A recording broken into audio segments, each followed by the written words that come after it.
Three, 3D, Two. two. And then Stone just Cold Steve one, Austin. just one for me. I got beer. Fuck, I just Now thought I get your forgot. beer and I'll open this up. No. Yeah, go. What up? JR's got to get his beer. I've got my beer. Stone Cold Steve Austin, Broken Skull IPA, the unofficial beer of PS Comics. I love you. This is the official pop culture podcast of KRP Broadcasting. The man over there, right now, I'm looking at his leg day face. JR Cabacungan. It's always leg day. I was kidding. It's always upper body day. This guy has chicken legs. Yep. He is Jared Cabacungan, aka the Dark King, How's everyone doing? aka also not Jared Comics 42. It's right there on the bottom. Hit him up on his Instagram. It is always eBay day on that Instagram page. He is always posting some mad stuff. Stuff coming soon. Flex pull come at the end of the show. Check it out. We have an exclusive. We got an unboxing. Been sitting on for over a week, so we will get to that. I am sitting to his right. Sometimes I'm below him. Sometimes I'm above him. To his left, to his right, caddy corner. Sometimes I am Kevin Pillow, aka the Voice of Reason, at Voice of Reason 23. I'm rocking the Jessica Jones background because I am pleading with the Sensei Master Kevin Feige to please bring back the Netflix crew, because I am right now in the midst of binge watching the Marvel Netflix shows, which JR and I were talking off the air that maybe we do an episode on that, maybe an episode on the CW Arrowverse. Who knows? But man, did we get some good writing and some great acting and some great characters out of the Netflix series, which I didn't know. Yep. That officially they never marketed this way, but they should have. But I guess it was loosely marketed. It was known as the Marvel Knights? What do they call it? The Marvel Knights Saga. That's what it was called. So the Netflix verse, the Marvel Netflix universe, part of Marvel TV, was known as the Marvel Knight Saga, which makes sense because in the late 90s, early 2000s, these four characters, or five counting the Punisher, were all very much a part of the Marvel Knights, which was very much like an adults only kind of like rated R version of the Marvel Comics continuity. So I'm like, wow, they really missed the boat on that marketing campaign. And I know that the stuff on the Runaways and Runaways and Cloak and Dagger was known as the teens, the teen universe. And then of course the Heroes verse, which was Inhumans, Agents of S.H.I.E.L.D. and Agent Carter, made up the rest of the Marvel television universe. So did a little research, doing some behind the scenes stuff on rewatching the Netflix stuff, and I was like, man, they missed the boat on calling it the Marvel Knights. I mean, come on, bro. You really gave credit? You gotta really give Netflix that much credit to find out continuity? Really? Oh gosh, they come really, on, bro. And I read too, which was really interesting. Again, we'll do a whole episode on this. Was Jeff Loeb desperately wanted to do massive crossovers with all of the shows. Now I know we got it with Runaways and Black Cloak and Dagger, which was fantastic. We obviously did it with we got it with the Marvel Knights with the Netflix. I gotta interject real quick. Just guys, Jeff Loeb, the awesome, amazing Marvel writer, Jeff Loeb, not Jeff Johns. As a JR, not Jeff Johns, who's the guy who's currently at ends with the aforementioned cyborg from Justice League's Ray Fisher. More correctly, Jeff. So JR did it. For those who don't know, go back and watch it. JR for an entire episode, like 2 episodes, absolutely shit on Jeff Loeb, who was the head of Marvel Television. He's a famed comic book writer who wrote both for Marvel and DC some of the best. I mean, you look at some of Jim Lee's artwork in Detective Comics and Batman in the early 2000s, as he worked his way towards the big chair. He was doing the artwork. Jeff Loeb was doing the writing. So I mean, and there was stuff that Jeff Loeb and Joss Whedon collaborated on. And again, don't care where you stand on Joss Whedon. He may be an asshole. The guy was a hell of a writer in the comic books. Yeah. So, nonetheless, yes, for JR's sake, Jeff Loeb is not awesome a bad guy. He's a great writer. Yeah. But moving a little bit onward, guys. Yeah, this is we've been gone for a little bit because your boy I had my in-laws in town. You were I was you were up to your ears. I was up my ears with just a bunch of stuff, but just just stuff happens, and as well as just been, dude, it has been hot as hell. Yes, it has been. It has been hot. Like, I mean, this is what happens when you live in the desert, man. So that 100, that 109, 10, anything that ranges between like 101 to 109, that's been the daily over here, man. Yeah, and the good news for us, these Coachella Valley residents, we're going to be back down to the 90s this coming week. So enjoy the first full week of the month of June. Real quick, it should be noted that in just a couple of days, the bonus episodes will return.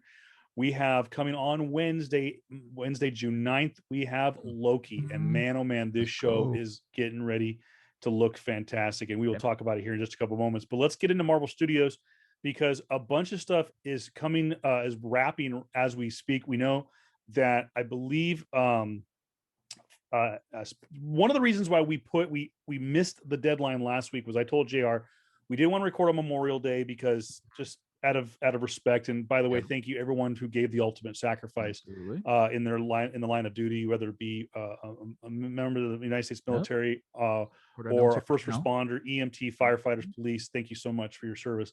Absolutely. I had family in town. You had family in town. It's like we posted on Facebook. School's wrapping up. I've got kids. You've got family that was graduating. It just didn't work. Plus, I told JR to wait a day because there was a possibility of a trailer being dropped for Spider-Man No Way Home. It didn't happen, but we are anticipating at least a teaser sometime in the next month. I keep hearing that. So, but that movie's wrapped. I think this movie's been wrapped for about a month or so. Another movie wrapped this past week, JR, and that is Thor: Love and Thunder. That is preparing for a early 2022 release. Yeah, I think you have May 2022. May 22, yeah. So mid 2022. You talk about JR was doing leg day. You talk about arm day. Oh God! Did you see your boy Chris Hemsworth? Oh good God, man! Like I have non-flex. That was relaxed. That was relaxed. He has like, I want to know his absolutely all of his workouts type of thing. Granted, there's only so much you can do with genetics, and I don't think I'll ever be 6'2", 6'3". I think that's Chris Hemsworth. And we know the Hemsworth boys are blessed. Yeah, they're. I mean, I don't know what the hell they feed them Australian kids, man. But damn, like it feels like every Australian person that comes out of there is like either looking drop dead gorgeous, Margot Robbie, Chris Hemsworth, the brothers. And I'm also getting a couple more, but like, or just super jacked, right? And or just super into their stuff. Rest in peace, Steve Irwin. Love that guy. And Steve Irwin was in pretty good shape for for a guy that wrestled alligators. Yeah. And so like I just go with it. Yeah, Taika Waititi just he posted on his Instagram saying that Thor 4 is finally finished, and the context of that is that he shows a picture of Taika himself in, I guess, like semi costume and like dressed up as like Korg green screen type of stuff, right, for his character's Korg, and then you have this incredibly jacked Chris Hemsworth. Just looking there with his freaking, if he wasn't Thor before, he's definitely Thor now, right? Like he's always been, but like it's awesome to see this type of commitment per se. Like just he's always been this type of like, I'm gonna get have to be fit for his job, right? And the dude looks good, and I want that shoulder workout that he's been doing, man. Like I need to get Con ready just to try to somehow look like that, my guy. Well, he had done, actually, he was which was really funny, was he had posted I think during quarantine when things were shut down. That's right. he was doing real quick. I think I found the picture. Give me one Mm, second here. mm. Um, Yeah, that's right. He was doing he was he showed a here. We go. couple This of that's the picture right there. yeah. Look at those arms. Yeah. I mean, and then Yeah. Taika Waititi, yeah, he's dressed up as Korg, and just above his head is Korg's head. So it was kind of like he's Yeah. doing the facial Yeah. recognition, but but for those of you watching the YouTube video, I'm posting a picture Yep. of Chris Hemsworth, and maybe we'll post it on our Instagram page Yeah. of what he looks like. But yeah, it's like JR said, it's a picture of him dressed up as Korg, and he's got the head probably about another foot and a half above him, Yeah.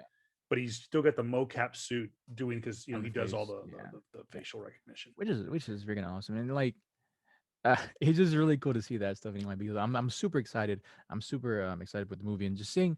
I really want to see a just a look of what Jane Foster. Okay, I guess people know about it already. Though I'll just say spoilers just in case. Spoilers, guys. Spoilers. Jane Foster Thor.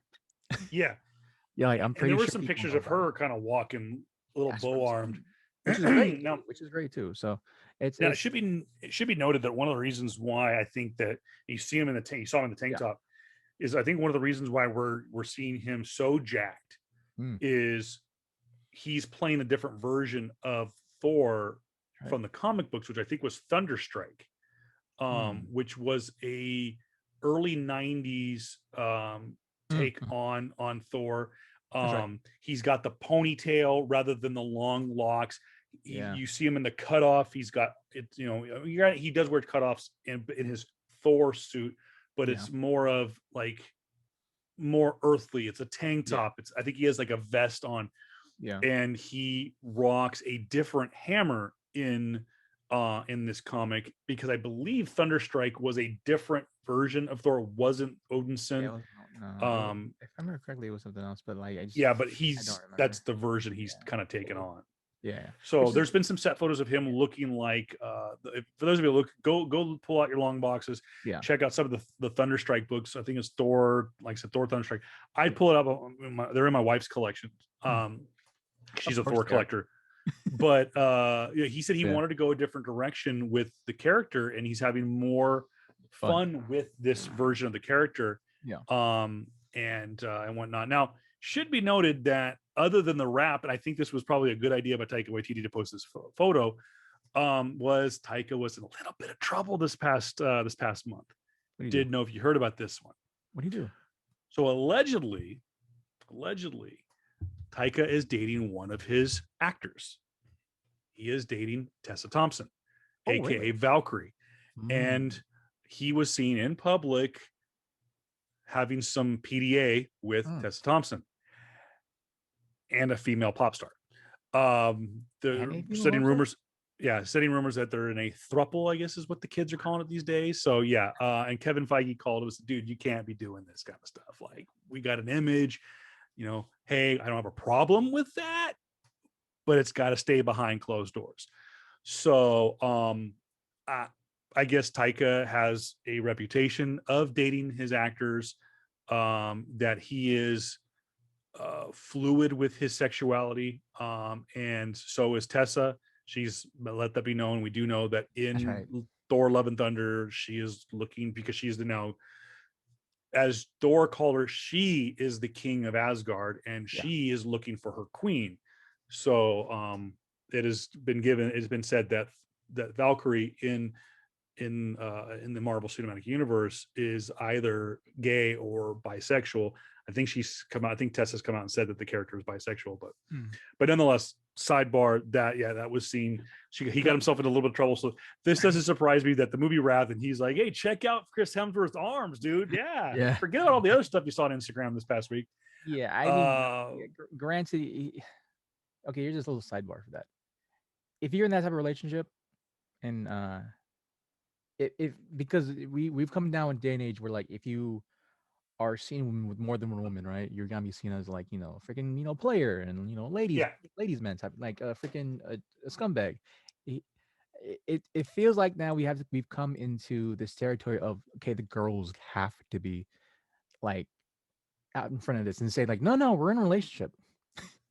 They're the ones that Yeah. have to vet the guys now, and so but like that's just whatever they do in their personal time is their personal time. As long as no one's hurt or injured. Taika is I think that a easily lot of it still is very that busy unwritten. man. Yeah, it's that unwritten rule. Everyone knows about the onset romance, and people know that there are directors in the years past that have dated their actresses. Yeah. I just think that what the reports were that he had a problem with it because you're our golden boy. They're talking about Taika almost being the new creative director of the Marvel Cinematic Universe. Now, there was talk that when phase four ended, James Gunn was going to be it because they wanted to take the Marvel Cinematic Universe to the cosmos. Yeah. And so that Feige was going to take a little bit of a step back. He was going to run the studio, address the CEO and the board members and stuff like that, and handle the day-to-day operations. Though Kevin Feige is an amazing storyteller, and I'm really anxious to see his direction with Marvel Comics. Yeah. But it was said that James Gunn was going to be the creative director, much like Dave Filoni is now with with Star Wars, most specifically anything having to do with Disney Plus. So it's the cartoons and anything live action on Disney Plus. Dave Filoni's it. Yep. Dave Filoni answers to Kathleen Kennedy, and that's it. And he's run the show. So that was the talk. With James Gunn was going to do that because Jon Favreau didn't want to do it anymore. And I think a lot of it had to do with Jon Favreau was going to go do Star Wars. So they put James Gunn in time. James Gunn's tweets come out. He gets fired. He gets rehired. We can't put you in that seat. Now they're talking that Taika might do that he might step up and do that creative role. But who knows? But it is funny, though. All these Marvel guys, where are they going next? Star Wars. Kevin Feige has his own Star Wars series that he wants to do. Mm-hmm.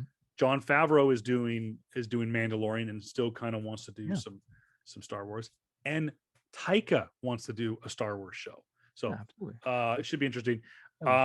Crazy enough that you say that you bring up Star Wars too, specifically because we have the reverse now coming up too, where we have a Star Wars, someone from Star Wars going over to Marvel, man. This is definitely Star Wars. Oh, this is definitely going not just Star Wars, but also another awesome addition from a great show. Yeah, even though the ending was kind of Game of Thrones people, and so this is just another cast member from Game of Thrones coming on to MCU, and we have the one, the only, the Queen of Dragons herself, Emilia Clarke. Yes, Daenerys. Yes, absolutely. Daenerys Targaryen is coming to the MCU, and go ahead, take it over. I was saying, which we've talked briefly about in weeks past. That don't mind my dinner, my jar of peanut butter and crackers. We have definitely talked about Emilia coming into the fold, and getting her. If they get her, it's a huge freaking get because it's huge. She's an A-list actress. She is, she was the face of Game of Thrones. Even though I got love for Jon Snow, even though I got love for Kit Harington, it was Emilia Clarke. Yeah, that show was carried by Emilia. I think that in the in the latter half of that show, she was definitely, and I haven't seen the last couple of seasons, but I know that her character, I'll throw myself under the bus as a guy. She's hot. Not going to deny that. I liked her because she's a fantastic actress who was attractive. She played a great character who was one moment super vulnerable and next minute she could be a bitch, vulnerable, and a badass. Yeah. And it was just showing her range as an actress. I have loved Emilia Clarke's work since then. She did a romantic comedy a couple of years ago, Last Christmas, which was with my guy from freaking Crazy Rich Asians. Yes. And also I want to get to that real quick. I'm riding I'm riding a little Asian persuasion lately, so we'll get to that in just a second. But she was obviously in Star Wars, which she was I think an underrated character. Solo got shit on as a movie. It's really, really good, and she is 98% of the reason why it's good. So in my opinion, I liked her. I liked Paul Bettany playing. Paul Bettany was great. Spoiler alert: Paul Bettany plays a bad guy. And who was the and The one who And of betrayed. course, there was the big reveal at the end of the movie. Well, yeah, that too. But like, who was the? I forgot his name. The actor who was there to be his teammate, but then inevitably betrayed them at the end, and they had a shootout at the end of there. I forget his name. Woody Harrelson.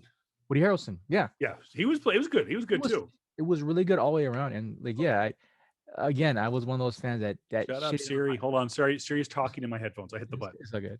It was definitely Han Solo, or yeah, the Solo movie was definitely a freaking movie I shit on for a very long time. Oh, so did I. And I'm like, oh, okay, it's good. There was heart there. It's just the reason why I shit on it because the freaking Last Jedi sucked. And so okay, get that point. And there were parts, and I'm not a gigantic fan of the guy who played Han Solo, but I think he did his best. He I would say here is a feisty opinion of mine. I'm gonna say that Han Solo wasn't Han Solo in the second movie. What do you mean? The Han Solo that I know and loved didn't appear until the second movie. What until Empire? Until Empire for me. Oh, okay. Right, and so the reason why I say that is because like when I first I think a lot of people have nostalgia really fucking them up.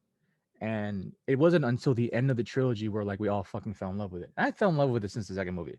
But for me, the Han Solo that I fucking knew and loved was number 2.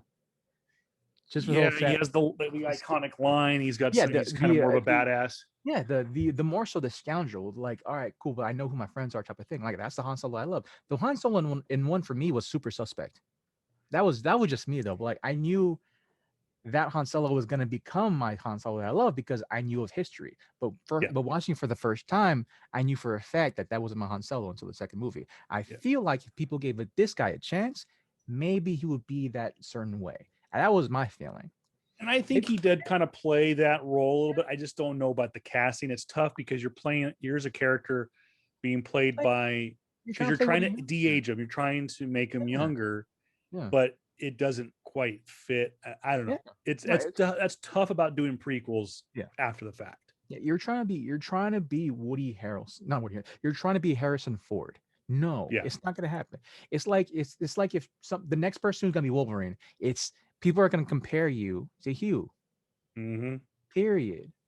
And it might not be good for you to be the next Wolverine as an actor because of because of who played him for the last 10 years.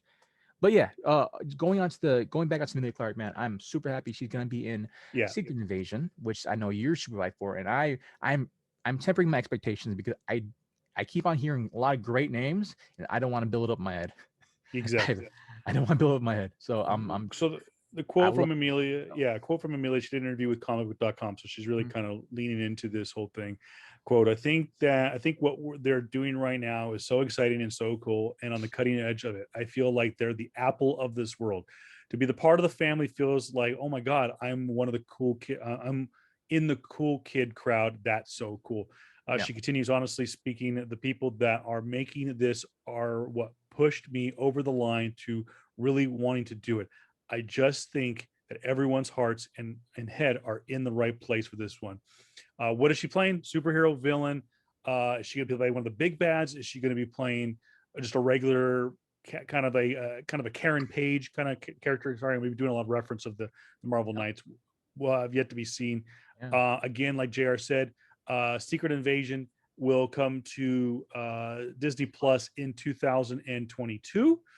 And really is kind of the Avengers Defenders kind of bookend show, I believe, for the Marvel Cinematic Universe Disney Plus run.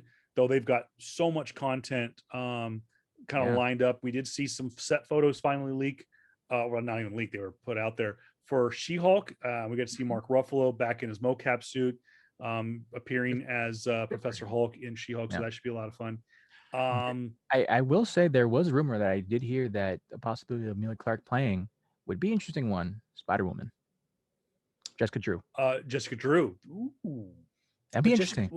Well, she is a natural brunette. Yeah, but not only that, but like it's gonna be interesting in particular of like which story front are they gonna take, or are they gonna go classical Jessica Drew, or are they gonna go, the after she gave birth to her child, and then trying to live life as an agent and a mother type of thing. And so, hear me out on this.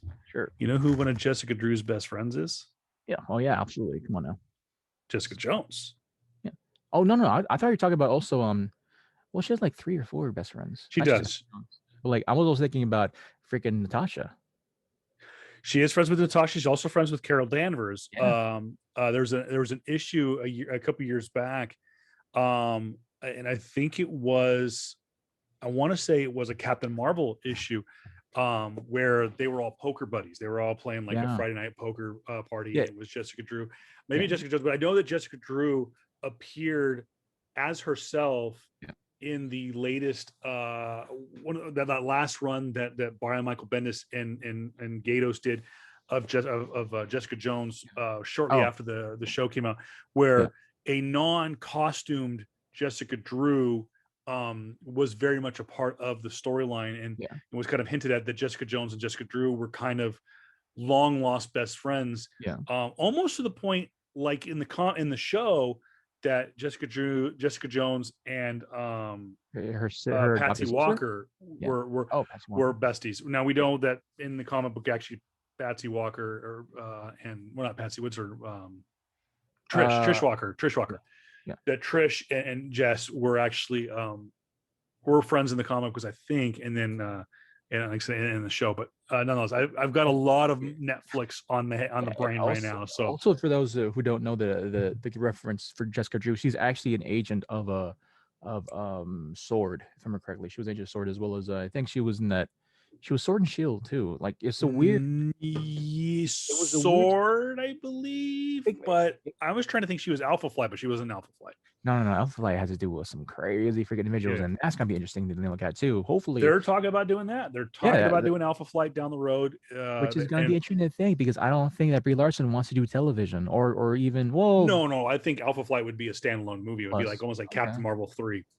But we'll see how that goes. I will say this: there was talk of us doing a.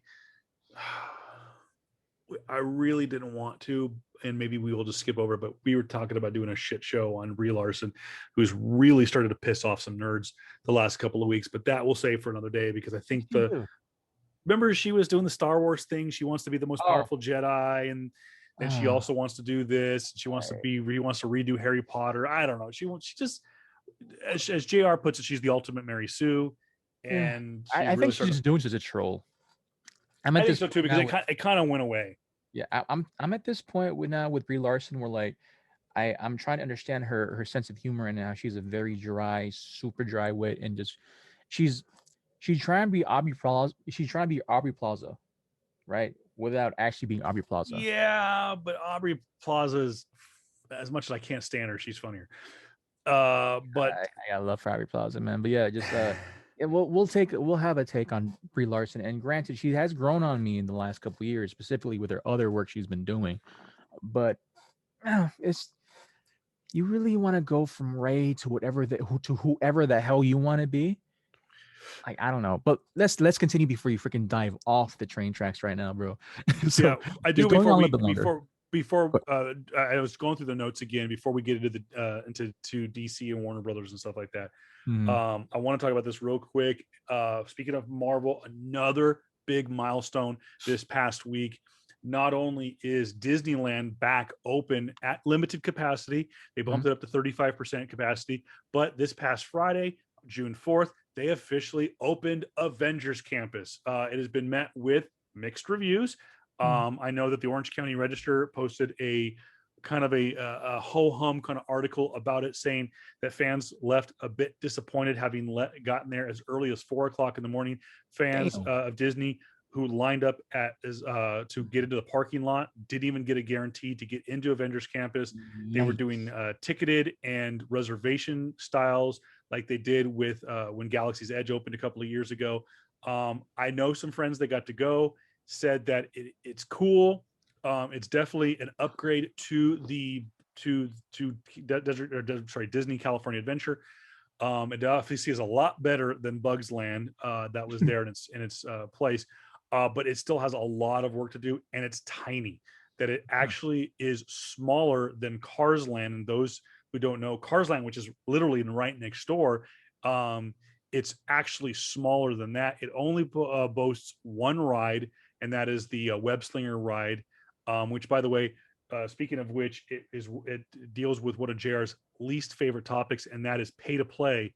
You actually can buy stuff in the store to take into the ride. It is for those of you who've never been to, or for those who've been to Disneyland, think of Web Slinger is kind of a new version of Astro Blasters. If you've been, where you have you been, JR, in the last 5 years? This is math to me now. You're speaking. You sit in a chair, 2-person chair, and Astro Blasters is a Toy Story ride, and you have a gun and you're shooting little Zurgs and stuff like that, which is the villain from Toy Story. This is a similar. It's a 3D, fully immersive thing, and you're doing thwips. You're doing thwips, and you're taking out these spider bots that have infiltrated Pimtech. They've infiltrated the Avengers campus. They've infiltrated Shield, and it's a fun, gimmicky little game. Well, you can then go into the Web Slinger store and buy attachments that will work with the ride, so you can get better scores. And the thing is that they've now have this social media kind of style of app at Disneyland that allows you to track your scores in these games. So it's like a running lifelong arcade. So yeah, it's a little cringy. You can still go on the ride and have fun and be entertained. But that is the only quote e-ticket ride on Avengers Campus right now. There is an Avengers style ride that is coming to Avengers HQ, which is for the most part right now just a building with the Quinjet on top, which looks badass.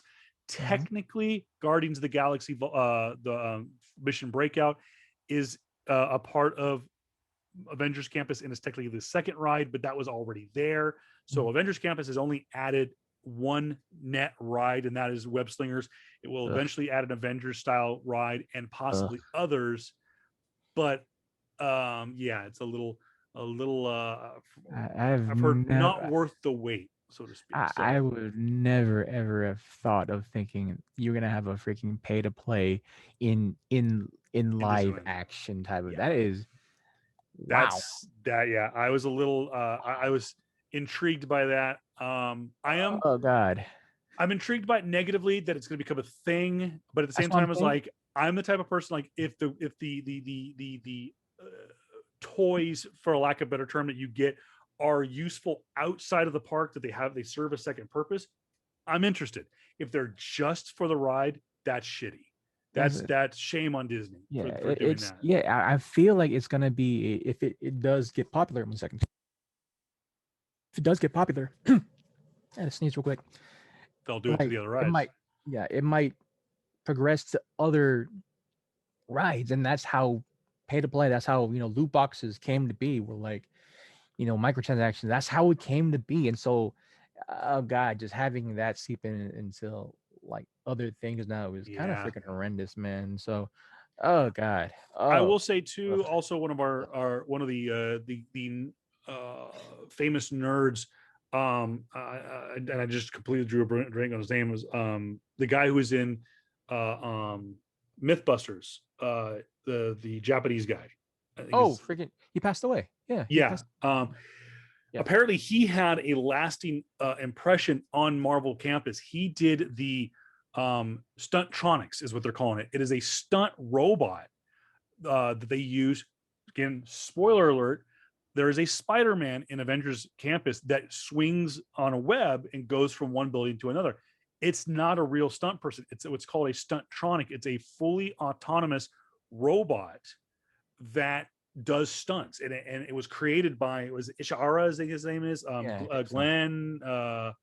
Okay, Jared will have to look him up. But nonetheless, he's from Mythbusters fame. He did pass away. It was one of the last things he did. He actually got to be on the Imagineering crew. It's really, what is it? Grant Imahara. Grant Imahara. The legend lives on. He actually was influenced. I'll post some videos on our Facebook page of Spider-Man in action. It's really, really cool. It actually had even my son was like, "Dad, is that a real guy?" I'm like, "No, it's a robot." And it looks like Spider-Man going, oh crap. Like, when he thwips for the first time and he's swinging and he kind of like tries to do a flip and he loses control. It looks like that. It looks like a stuntman swinging in the air, kind of losing control, and it's really neat. And it is. It's a robot that uses accelerometers and gyroscopes and stuff like that. It's really cool. So we'll post that. Moving right along, I know JR is freaking stoked about this, and anybody who's collected comics in the last 5 or 6 years is going to be stoked about this. The Flashpoint movie, we'll just call it that for the lack of a better term, because we don't know what the name of the movie is yet, but we'll call it Flashpoint because it's for the more or less what we're expecting it to deal with. The director of DC's upcoming Flash movie posted an eerily familiar photo on Instagram, and JR, you and I, we got freaking broners off this because it is a picture, a very iconic picture of Batman's symbol. If you can't throw it up right now, if you can try to find it real quick. I'll find it. Up. Yeah. So for those who have no clue what the frick we're talking about, so the semi-failed DC lineup of movies that have been coming out in the last couple of years, and I say semi-failed because like it's hard to come back from Batman versus Superman. I'm just gonna say that out loud, even though I got love for majority of the movies that have come out after that. One of those movies in that docket was, of course, the Flash verse S Flash movie, right? Featuring I forgot the actor who plays him. It's at my tongue, but I can't remember his name at the moment. Keaton? No, for Flash. The current Batman? No, Flash. Oh, god dang it. Ezra Miller. There you go. And so Ezra Miller is going to have, and still has his own, single movie. And for a very, very, very long time, people were saying it's going to be Flashpoint. Flashpoint, of course, is the mini arc, I guess, of comics where it had to deal with Flash going back in time to save his mother, and of course, has been used constantly in the current Flash run show.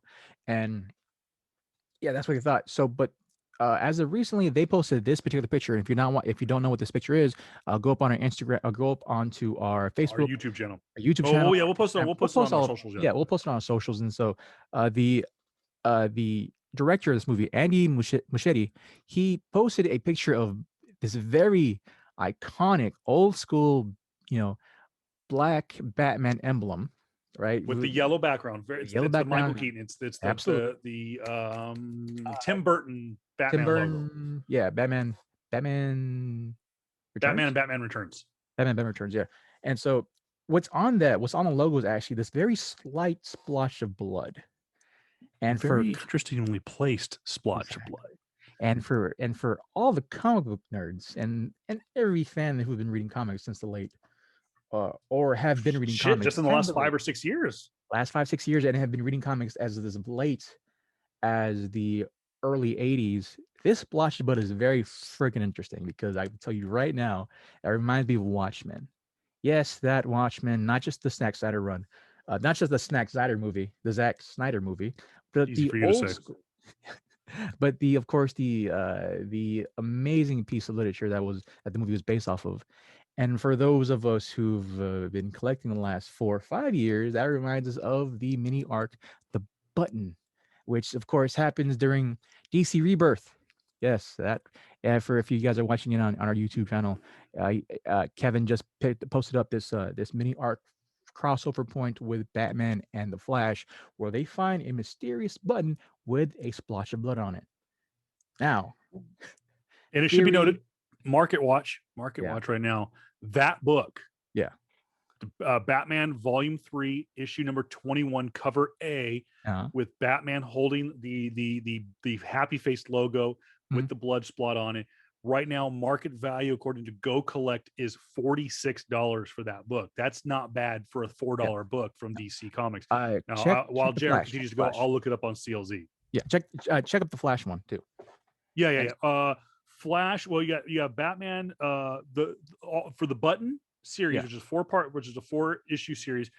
Batman Volume 3, which came out in June of 2017. Yeah. It's issues 21 and 22. 21 is going for 46. Issue number 22 is going for 22. Flash issue number 21. Flash Volume 5, issue number 21, going for $22. and the same $20 for issue number 22. Yeah. With the other thing cool about those books was they were what's that special word called? That special variant? Lenticular. Lenticular. They were basically they were Hologram. kind of a Yeah. hologram kind Yeah. of So it's definitely definitely cool to see that when we saw that happen. So the nerds in us automatically went through this gamut of like possibilities. Like, all right, cool. What is this Michael Keaton gonna be? Which Batman version is gonna be? I'm still hoping that this actually Thomas Wayne Batman, where we have somehow, some way, I don't know, maybe we'll get Ben Affleck come back and he'll meet Michael Keaton as his dad, because that's initially what happened. Spoilers in the comics, where they've harkened back to in the comics during Flashpoint run back in 2009, like 2009, 2010. The Flash goes to the future, different future, where he saves his mother, and instead of Bruce's parents dying, he actually died as a child in the hallway, and his dad became this very, very cruel, very horrific Batman who kills vigilantes with guns and pistols, while his mother became the Joker. Crazy freaking storyline. I absolutely love that fucking storyline. Probably the best thing that happened that came out of the New 52 for me. But that storyline was fucking insane, and I would love to see that storyline. The Thomas Wayne Batman. Yeah, man. But yeah, that was interesting take though. I was hoping to it might also possibly then, possibly. I'm just gonna say that over and over again. Possibly tie in Watchmen. Maybe make me make some nodes back to Zack Snyder. I mean, it's in the same verse. It's a possibility. We do know that Flashpoint is very much going to tie in the multiverse when it comes to the DCEU. There's also a possibility, because we know that for those of you who are comic book nerds, know that during Crisis on Infinite Earth, the miniseries that took place in 2019, 2020, we saw Ezra Miller's Flash from the DCEU interact with the Warner Brothers, with the CW Flash in that run. And of course, I can never remember the guy's name that plays the Flash. Grant Gustin? Is that his name? Grant Gustin. Grant Gustin.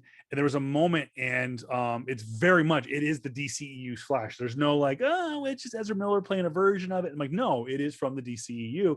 Yeah. And people are going like, what happened?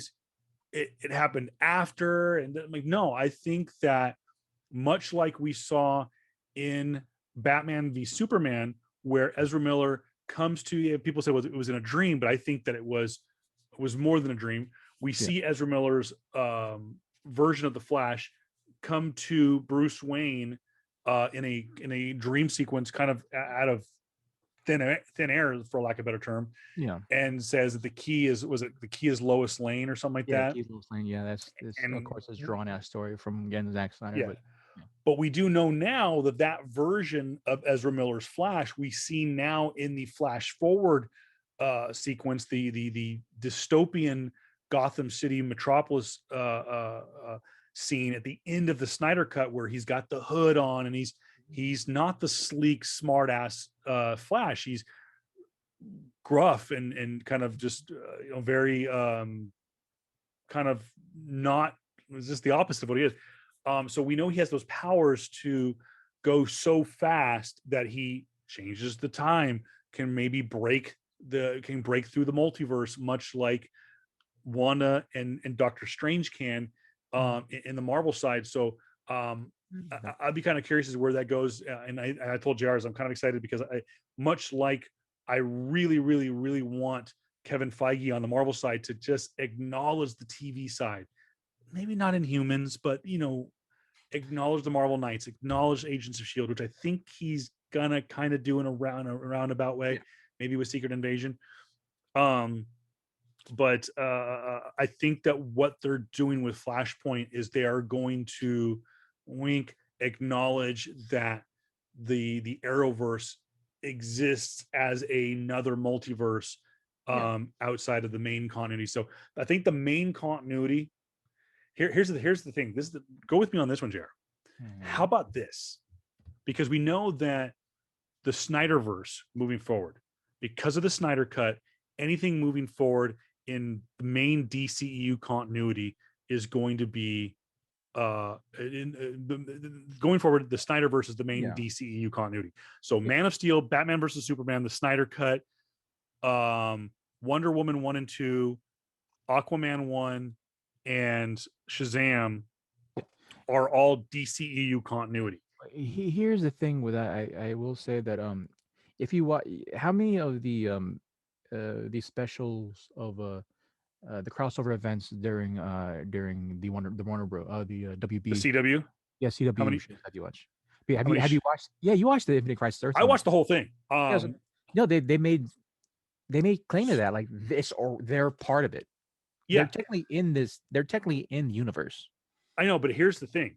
Yeah. Here's the theory. So everyone wants to say that the Snyderverse or the DCEU is Earth 1 or whatever. It's not. Oh, you want? Oh, okay. The Arrowverse. The Arrowverse is Earth 1. And that the DCEU, the Snyderverse, is like Earth, whatever the fuck you want to call it. Because if you look, that all the movies and some TV shows are part of the multiverse. They're not the main continuity. So I don't know. It'd be kind of interesting because the movies are going a different route with Shazam 2, Black Adam, Wonder Woman 3, Aquaman 2. Which I did forget to put actually. I forgot to put to put onto there was a teaser trailer for Shazam 2, where it did semi-show in shadow the new costume with Zachary Levi. No, it's come out, and the costume is awesome, and and Zachary Levi is jacked. Yeah, he's not Chris Hemsworth jacked, but he's jacked. He's jacked. Yeah. So, anyways, we don't know. Flash is in pre-production or in production. It's in production. Yeah. So we don't know yet officially. I think it's looking at 2022 summer. Who knows? Possibly late 2022, honestly, at this point. Yeah. But what could have been, JR? What could have been? We were expected to get last May. Mm-hmm. We were supposed to get Keanu Reeves Day. Yeah. And that was, we were going to get Bill and Ted's, what was the third movie called? Bill and Ted's When the Music Stops or something like that. Oh, When the Music Stops. Oh, Bill and Ted's World Tour or something like that. Something like that. Let me check real quick. Something like that. We were supposed to get Bill and Ted's Bill and Ted. What's that? Face the Music. Bill and Ted Face the Music, Matrix 4, and John Wick 4 all on the same weekend. Keanu Reeves triple threat, but I don't do a lot of F-bombs, but I'm going to fucking COVID screwed it up. No, don't remind me, because I remember that weekend. I think that was the same weekend where freaking Cyberpunk 20 whatever was supposed to. It was originally, but then it got bumped, and then it came out, and we're like, not reminding. Could you just bumped it once more? Oh my god, I should have bumped it to like fucking next year. Anyways, sorry, I gotta rant this. You know what? I'm sorry, dude. You brought up Keanu Reeves. I love that fucking man. God damn it! But I legit just played a little bit of Cyberpunk the other day on my PS5. Runs really good. Looks fucking phenomenal. It fucking crashed on me again. The game is so fucking buggy, bro. Bro, I gotta get you the PS5 version. I have the PS5 version. That's the PS5 version. It's the PS4 version. No.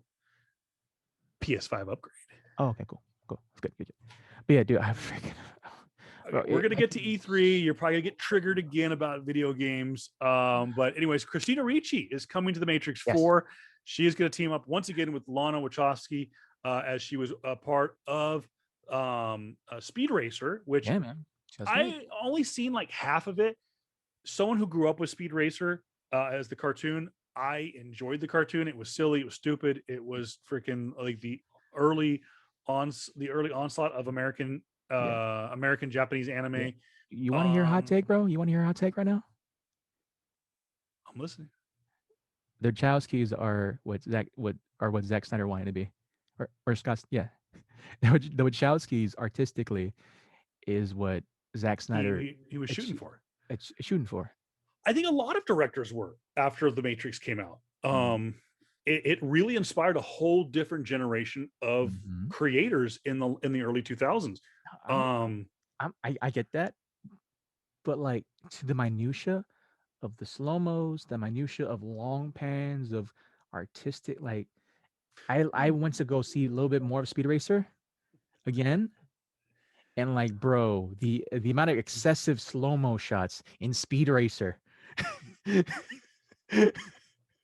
callbacks to anime stuff. I'm like, oh, okay, so I know where Zack Snyder gets his references from. Yeah. And no, I see that. I can see the correlation between the two now. Like I always thought for a long time. I still kind of believe that Zack Snyder is very much wants to be the what's his name? Fucking we said Transformers. Michael Bay. He's like a combination of Michael Bay and the Wachowskis. He's aiming for the Wachowskis, but he's landing at Michael Bay. He's like landing at Michael Bay. There you go. Ricci is added to an already crazy ensemble cast, which includes, of course, the incomparable Keanu Reeves, Carrie-Anne Moss, who, by the way, absolutely love her in all. And again, call back to the Marvel Knights as Hogarth, the attorney. Attorney for Jessica Jones's the firm. She was in Jessica Jones. She was in Iron Fist. She also was in the Defenders. I forgot that Foggy went to work for her and so did his girlfriend who worked for the big that's right. She worked for a big firm that represented Wilson Fisk, and when that fell, she lost her job because she threw her partners under the bus. That's right. So, by the way, I can tell you right now, I'm on a Marvel Knights. I'm on a Netflix kick right now, and I'm loving it. It is so good. Yeah. I'm getting to the good shit. So I'm on the last episode. I got 1.5 episodes left of Defenders. Yeah. And then it's on the fucking Punisher. Oh, season 1 is good. Okay, I gotta watch that. But yeah, going back on to the indie queen herself, Christina fucking Ricci. I've been rocking with her for a very long fucking time, since freaking Addams Family, my guy. This is the fucking Addams Family I've been rocking with her, bro, and I'm just so glad that now. Wait, you didn't like her in Black Snake Moan? Let me come on, dude. I didn't want to bring that up because you know why? Oh, come on! But good God, she was fucking gorgeous. She was freaking. I gotta say, gorgeous in anything. I mean, yeah, but like, you know what she was good in? What? She did a little TV show on NBC. Called Pan Am. Yeah. And it was actually pretty good. And there were some great actresses in that. Yeah. And if I'm not mistaken, I always thought, my wife and I always thought that Margot Robbie was in that show, but it wasn't her. But it wasn't her. It was I can't remember who it was, but she was really good in that show. Dude, like, I will always credit Christina Ricci for giving me the love of blues since Black Snake Moan. One freaking just working with freaking the man himself, with Sam Jackson, Samuel Jack, him in that fucking that guitar scene where the lighting was the background. She had to freaking hug his leg because she was scared of lighting, but he was playing the blues and freaking that was supposed to be like this dichotomy, like the blues entering her soul or some shit. Yeah. And I gotta say, Justin Timberlake wasn't that much of a douche in the movie. I enjoyed him in the movie. He's a solid actor. He's a good actor.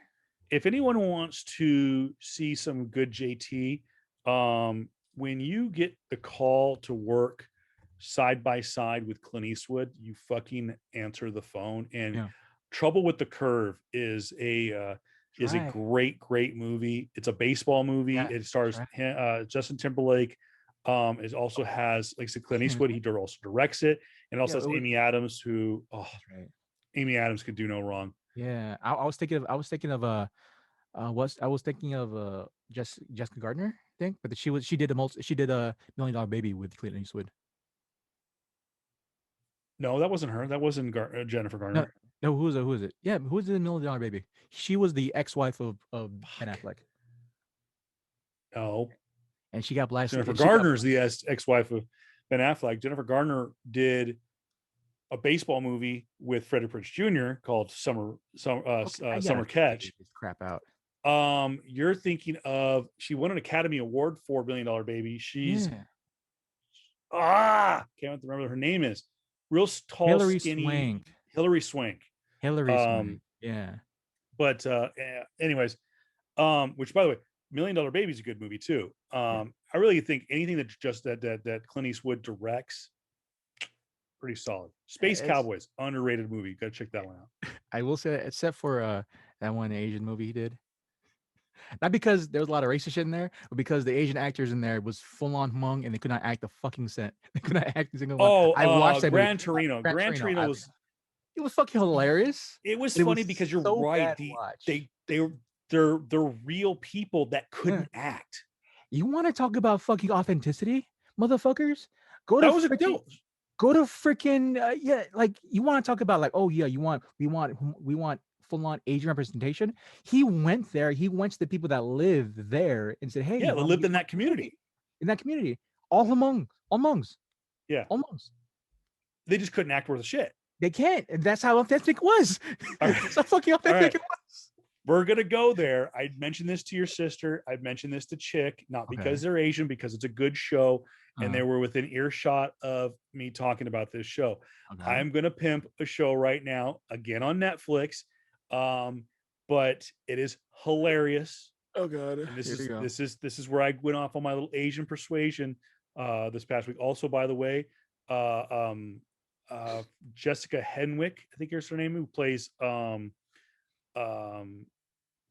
God dang it, that plays Danny Rand's girlfriend in Iron Fist. Oh yeah. Oh my god. Oh, dude, she's awesome though, dude. She is awesome, and she is so gorgeous. She's awesome, but like she can't act. Doesn't matter. Doesn't matter. Oh, it matters. It matters. She just needs to kick people's ass. No, and look hot. Okay, bro. Okay, so I'm bullshitting you right now. That's the stereotype. I want my Asian actresses to act because I don't want them to be seen as fucking just persuasion bullshit. All right, like, oh, just look hot. No, I want you to act, motherfucker. Then, you need to watch Kim's Convenience on Netflix. Oh yeah. Okay. Oh my god. Okay. So good. I know what you're talking about. The show is based around a convenience store in Toronto, ran by a Korean family. The dad is the whole family is nothing but a stereotype. Yeah. But it's real. And it's and my wife, who has been to South Korea, who has been around Korean people, no, this is exact. Oh my gosh, she's like, this is exact. She's half of it, she's laughing because of how funny it is, and half of it she's laughing because she's like, this is how authentic it is.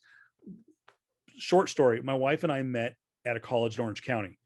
For those of you who don't know, that don't grow up in Southern California and don't know Orange County is a very much a melting pot of different ethnicities, especially Asians. Yep. Filipino, Korean, Vietnamese, not so much Chinese and Japanese. That's more so in LA. That's in the Bay. That's more Bay Area. But very much Korean, Vietnamese, and a little bit of Filipino. Is in Orange County. I know Filipino more like you said, to more Long Beach and whatnot. Everybody needs a little bit of Filipino in their lives. But hey, I got quite a few Filipinos in my life, and I love it. I don't think I've met a bad Filipino yet. Oh, you mean right here, bro? What's up? Sorry. Hey, between you, Candace, Chick, and Javelle, only because I haven't met Mom and Pa yet. So thank you. Yeah. Go continue. I was gonna interject, but go ahead, continue. But anyways, Kim's Convenience. It's a great show. It's on Netflix. It's actually the guy who plays the dad. I believe the story, from what I understand, the guy who plays the dad wrote it as a play, performed it in Canada. It got optioned by the Canadian Broadcasting Corporation, picked up by Netflix, and that's where they're at now. They've done 5 seasons. It just got canceled after 5 seasons. It's super funny. Check it out. It also features Simu Liu. Of course, you know him. He is playing Shang-Chi. Right. He is, of course, a half Chinese, half Canadian actor. Showing his range. He plays Korean in this, which is, I'm sitting there going like, I'm like halfway through like the first episode. I'm like, wait, hold on. He's a great actor. He's hilarious in the show. He's very good at what he does. And he plays this character named Jung.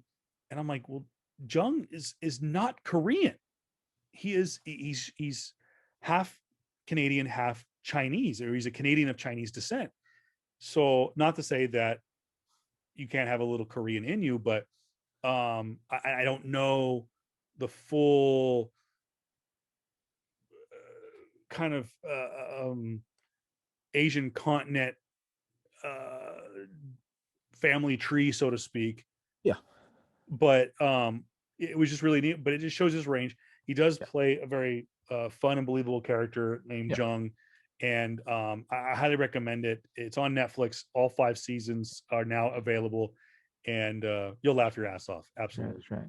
Also, and since I brought up Filipino, sadly, actually, big props right now to she just won the American U.S. Open. I think the forgot her name. I legit just saw it, forgot her name, but she Filipina, 16, I think she's 16. She just won the U.S. Open for golf, if I remember correctly. She just got her name, and as well as for my comic fans are right there right now. I'm pretty sure people are gonna hate this, but I don't give a damn. There's gonna be a new Captain America, and she is Filipino. Oh, in comic book form. Comic book form. Okay, yeah, I know that they're mixing up some of the characters in the comics right now, and I know that Marvel's going to be doing some new fucking relaunch in the fall again. Again, most likely, but like the only problem I have with that is it's nothing. It's not that I don't mind that a lot of my Filipino representation are female. I would love to see a male. For me. Let's be honest. Let's be honest. Women are gonna be better. There's you and Javelle. Yeah. And then there's Candace and Chick. Yeah. Who are comic book readers going to want to look at? Yeah, exactly. I understand. Yeah. They're going to look at you, Arm Day. Yeah, no. I understand that. I mean, when we got Wave, and even though that you and Javelle look like freaking comic book characters with those with your freaking physiques, but come on. And that's the thing that irritates me too, because like this is the whole freaking this is the whole that side of like the SJW fucking bullshit that like does not work. We're like, all right, cool. Well, I'm Filipino and American, and I don't see my ass. I don't see anyone that looks like me, right? As a comic book character, you don't. Yeah, you're right. I don't, man. And I see a lot of Filipino women, or if I do see a representation of me, it's the very flamboyant gay Filipino man. That's fine. It's not me. But that's the problem, is that I think that the stereotype of a Filipino man is the tall, that and tall and skinny. You think of like Chinese are depicted as warriors and stuff like that. And the Japanese are the businessmen. They're very sleek and stuff like that. And I think that this goes for Korean, Vietnamese, Thai, and Filipino. Is there's no badass look to them. Here's the thing, though. Like, I understand that we're trying to see a Western perspective on Asian people, right? Yeah. It's just been a worldwide thing, or it's been a historic thing where any Asian depiction of or any Western interpretation of an Asian man is always seen as like, submissive, feminine, nerdy, all that stuff, right? And of course, we progress throughout the times and all that stuff. But like, that's still fucking ingrained, bro. Like, don't get me wrong, man. I got love for this representation I'm seeing for my women, for my Filipino women. Like, yo, like, where's the motherfucker that looks like me? I'm like, really hoping that though like, Shang-Chi is Captain America. Yeah, though I think Shang-Chi obviously is a Chinese character. Yeah. And that a lot of the characters that are going to come out of this movie are Chinese based. But I hope that they use this opportunity to showcase that the Asian American Pacific Islander, with the new label, they put the AAIP, AAPI. But I'm hoping that I'm just hoping you're right. I hope that it opens the door for more Asian characters. I'm going to go there. People go, it's racist. Fuck you. There needs to be more Chinese, Japanese, Korean, Vietnamese, Thai, and Filipino characters. I think that they, again, not to beat a dead horse, going back and watching the Marvel Knights, watching the Netflix show. There were so many great Asian characters, but they were primarily Chinese and Japanese. There were no other ones, and they are distinctively different. And I like that they did play that. There were different styles of the fighting between the people that represented the Triad and represented the Yakuza in Daredevil season 1 and 2. The mixture, the melting pot that was in the hand, that it wasn't just Asian warriors, that they were black, white, Hispanic, Latino, but then there was also a kind of a mix. It's just like, that's it. I understand where they're doing and trying to go for it, and like the biggest way to try to combat any type of hate when you're going at a thing like, oh, we're trying to do representation, of course, is do the most mainstream approach and like just go for the big number, right? All right, cool. So the Chinese are generally they vastly number any Asian populace in the Asian community, right? I understand, I get that. So that's representation. Cool. But then you also have to understand, like me being an Asian, Filipino specifically, and we've had this conversation before, what China's been doing in the Philippines. I'm not cool with that. Period. Yeah. And so like like that's me saying to you as my freaking friend, and I don't understand you don't fucking give a shit about what's happening, what China does, but like to me, dude, like they kind of put their thumb on all of the continent, all of fucking Asia, bro, all of Asia, and absolutely.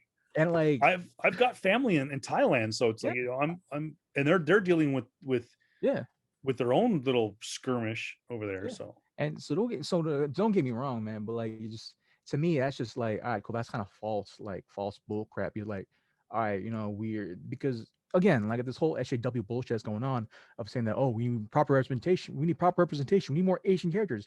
Well, for me being Asian, like, yeah, you want more fucking Chinese motherfuckers, Chinese actors and actresses, because of where they're marketing and where their money. But not just that. Like they, to me as a Filipino, are the fucking oppressors in the Asian community. Come on, bro. You know what? Y'all don't want to talk about that shit. They're the motherfuckers that are oppressing. Well, absolutely. They're the fucker. They're the quote unquote, white supremacists of the Asian community. Like y'all don't want to talk about that, but that's how it is, bro. We're throwing that white shit around. But yeah, just other than that, dude, I would love to see, if not Filipino, dude, give me more fucking Maui. Give me more freaking Samoan, dude. I'm more Samoan than I am. I'm more Pacific Islander than I am freaking Filipino at this point. Right? Telling right now, yeah. We need, well, and you know what? We're seeing, obviously, Black Adam's gonna be played by a half black, half Samoan character in Dwayne Johnson, who is looking more Samoan than he's looking freaking black as he goes forward. Oh my God. But yeah, dude, by the way, again, another recommendation. Yeah. Young Rock. It's on NBC. You got to see it. It's on Hulu. So good. They casted that show so good. It's good. I mean, like it's done by his production company, isn't it?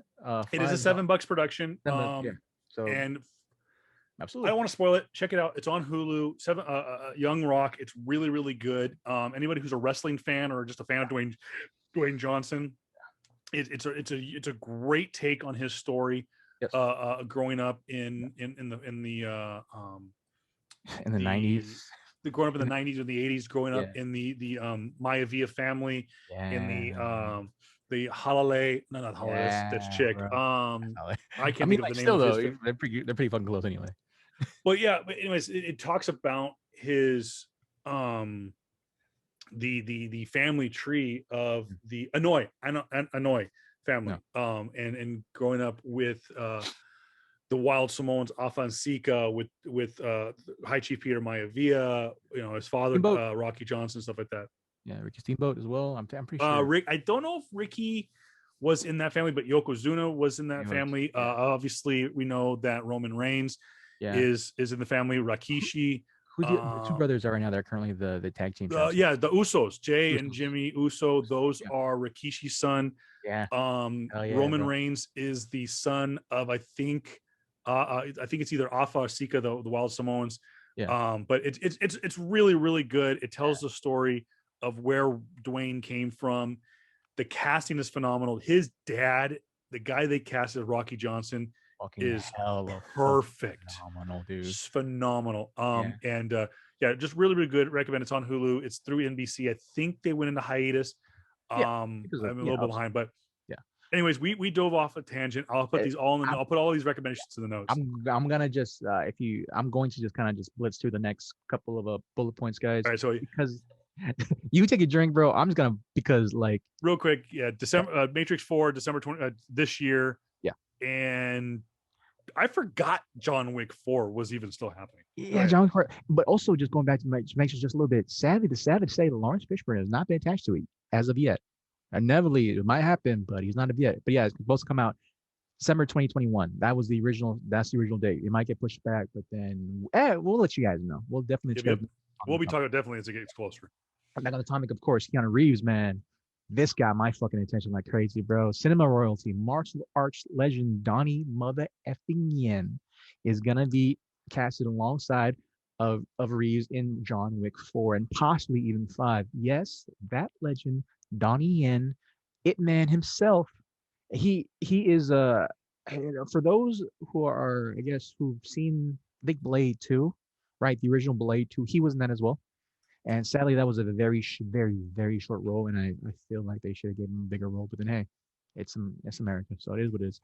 But yeah, Donnie Yen, Chinese cinema.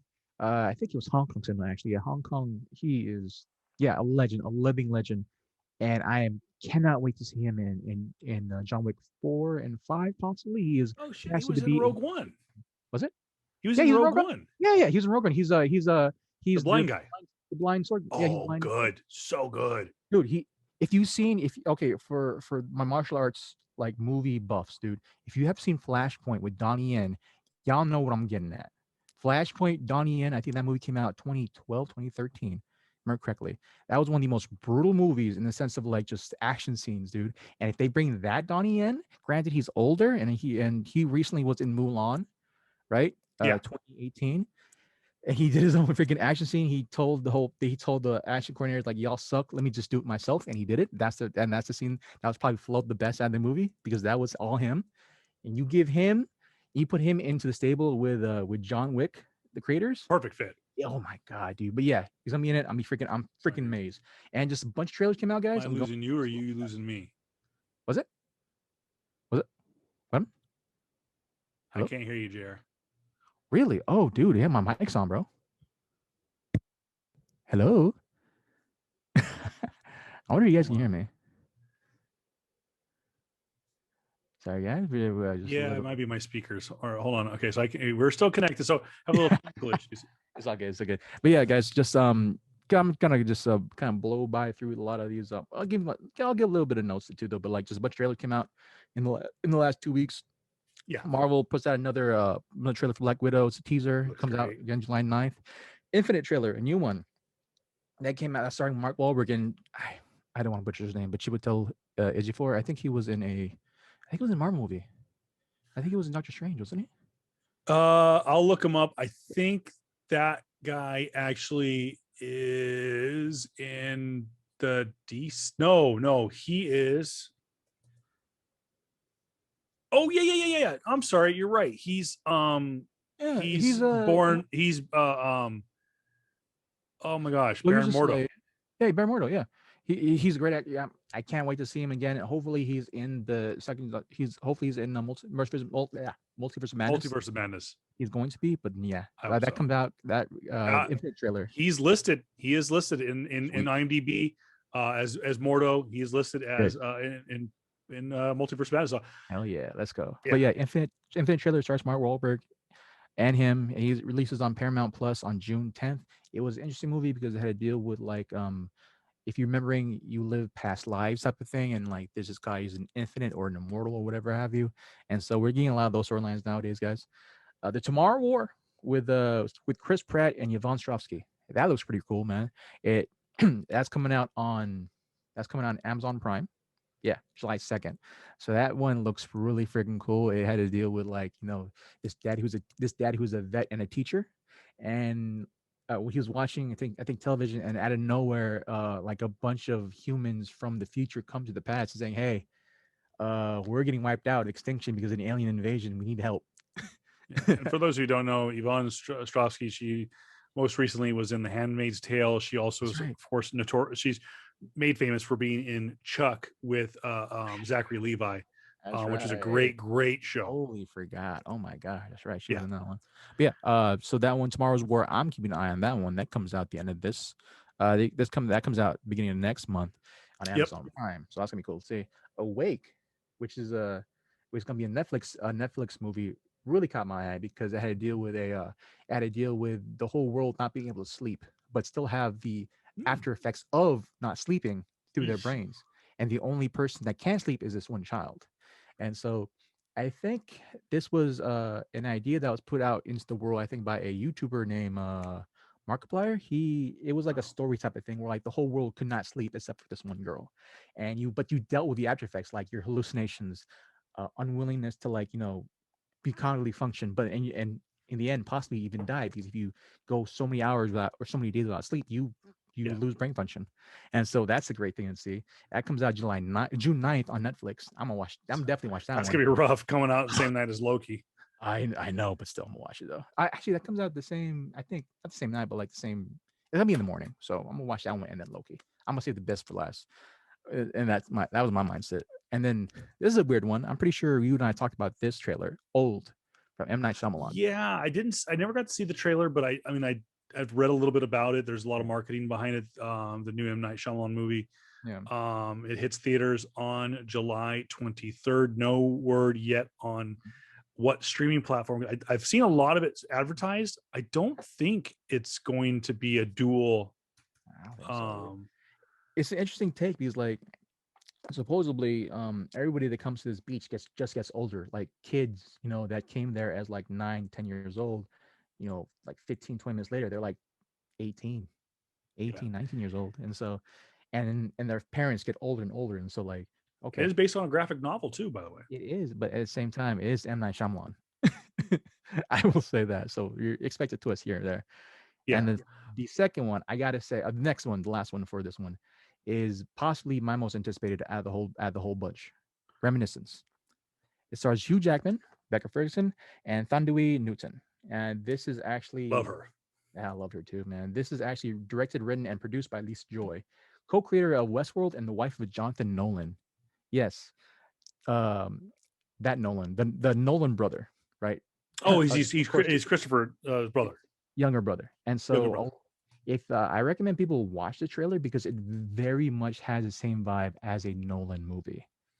We'll get some of these trailers on our Facebook page for people to watch. I do want to go back real quick to talk about Jungle Cruise. I wasn't sure how they were going to approach that movie. It is going to be released on July 30th, the same month as Black Widow, and it is also going to get a digital premiere access release, much like Cruella is right now, and Black Widow at the beginning of next month. Also should be noted at the time of this recording on Sunday, June 6th, Raya and the Last Dragon has been released fully free on Disney Plus. I watched it with the kids yesterday. I liked it.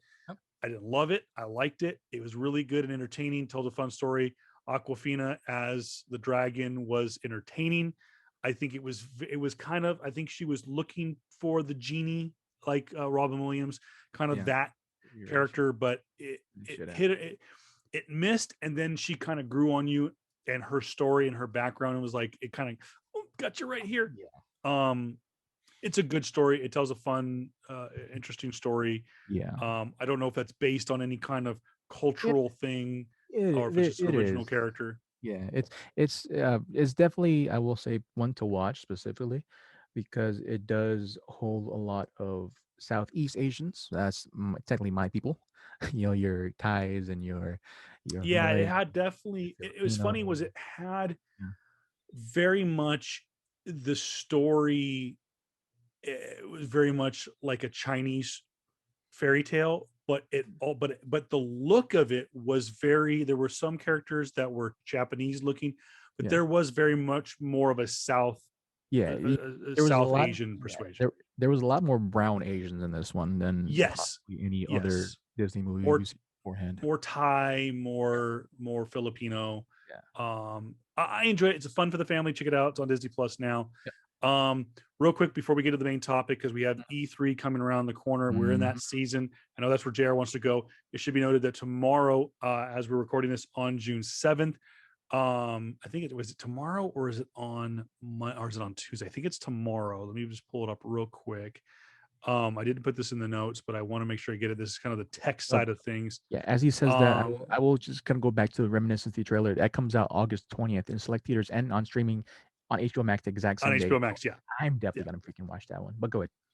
Anyways, WWDC, the Worldwide Developers Conference, is coming to coming out tomorrow. For those who don't want to know what it is, Worldwide Developers Conference is Apple's annual developers show. Usually it's in person. It's a week-long conference that allows people to bring their ideas for apps and hardware to Apple and allows them to work with these world-renowned engineers via usually in-person and in-person laboratories in Cupertino.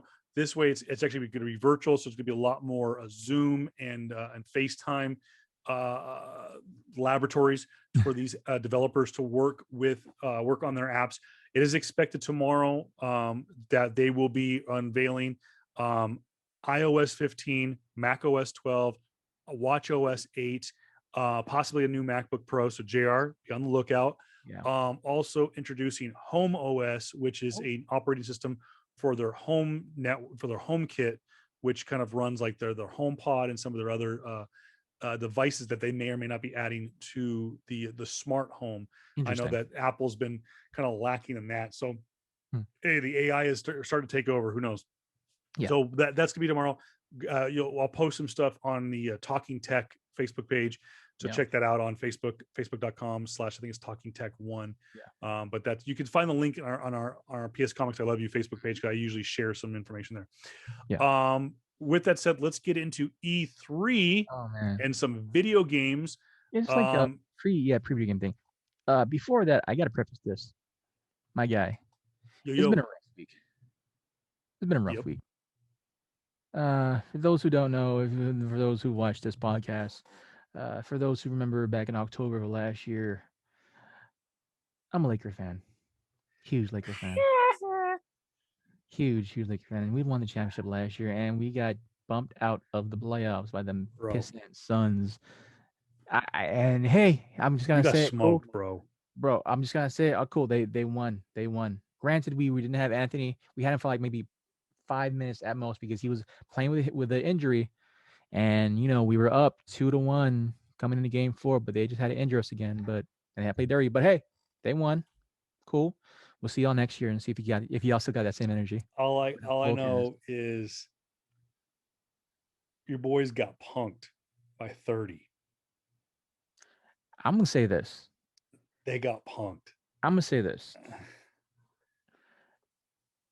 When you have possibly the quickest turnaround of any team in history, all of the sports, talking less than 2 months of recovery, a month and a half, right, to go from I think 90 days, 95 days in the bubble of playing basketball every single day, and then maybe 2.5 months, and then going back into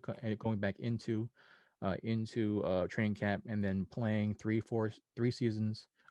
months, getting injured for a majority of that time, and then coming back.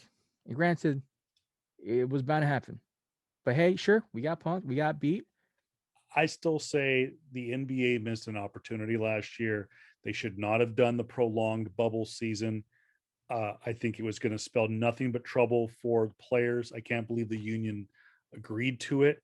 I'm telling you, the best idea that they should have done last year, because we didn't get March Madness because COVID hit right in the middle of the conference championship games in the NCAA, is they should have. You know what? They said, you know what? Let's just get it done with. Let's crown a champion.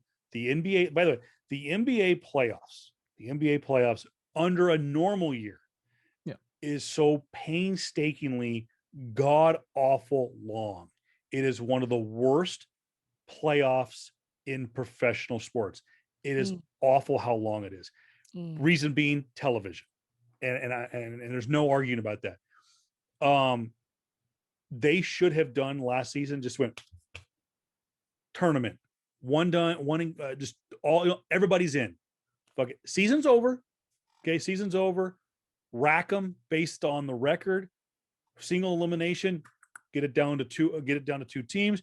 Congratulations, you're the champion. Take an extended break. Get clean, get healthy. But no, they want to take a timeout.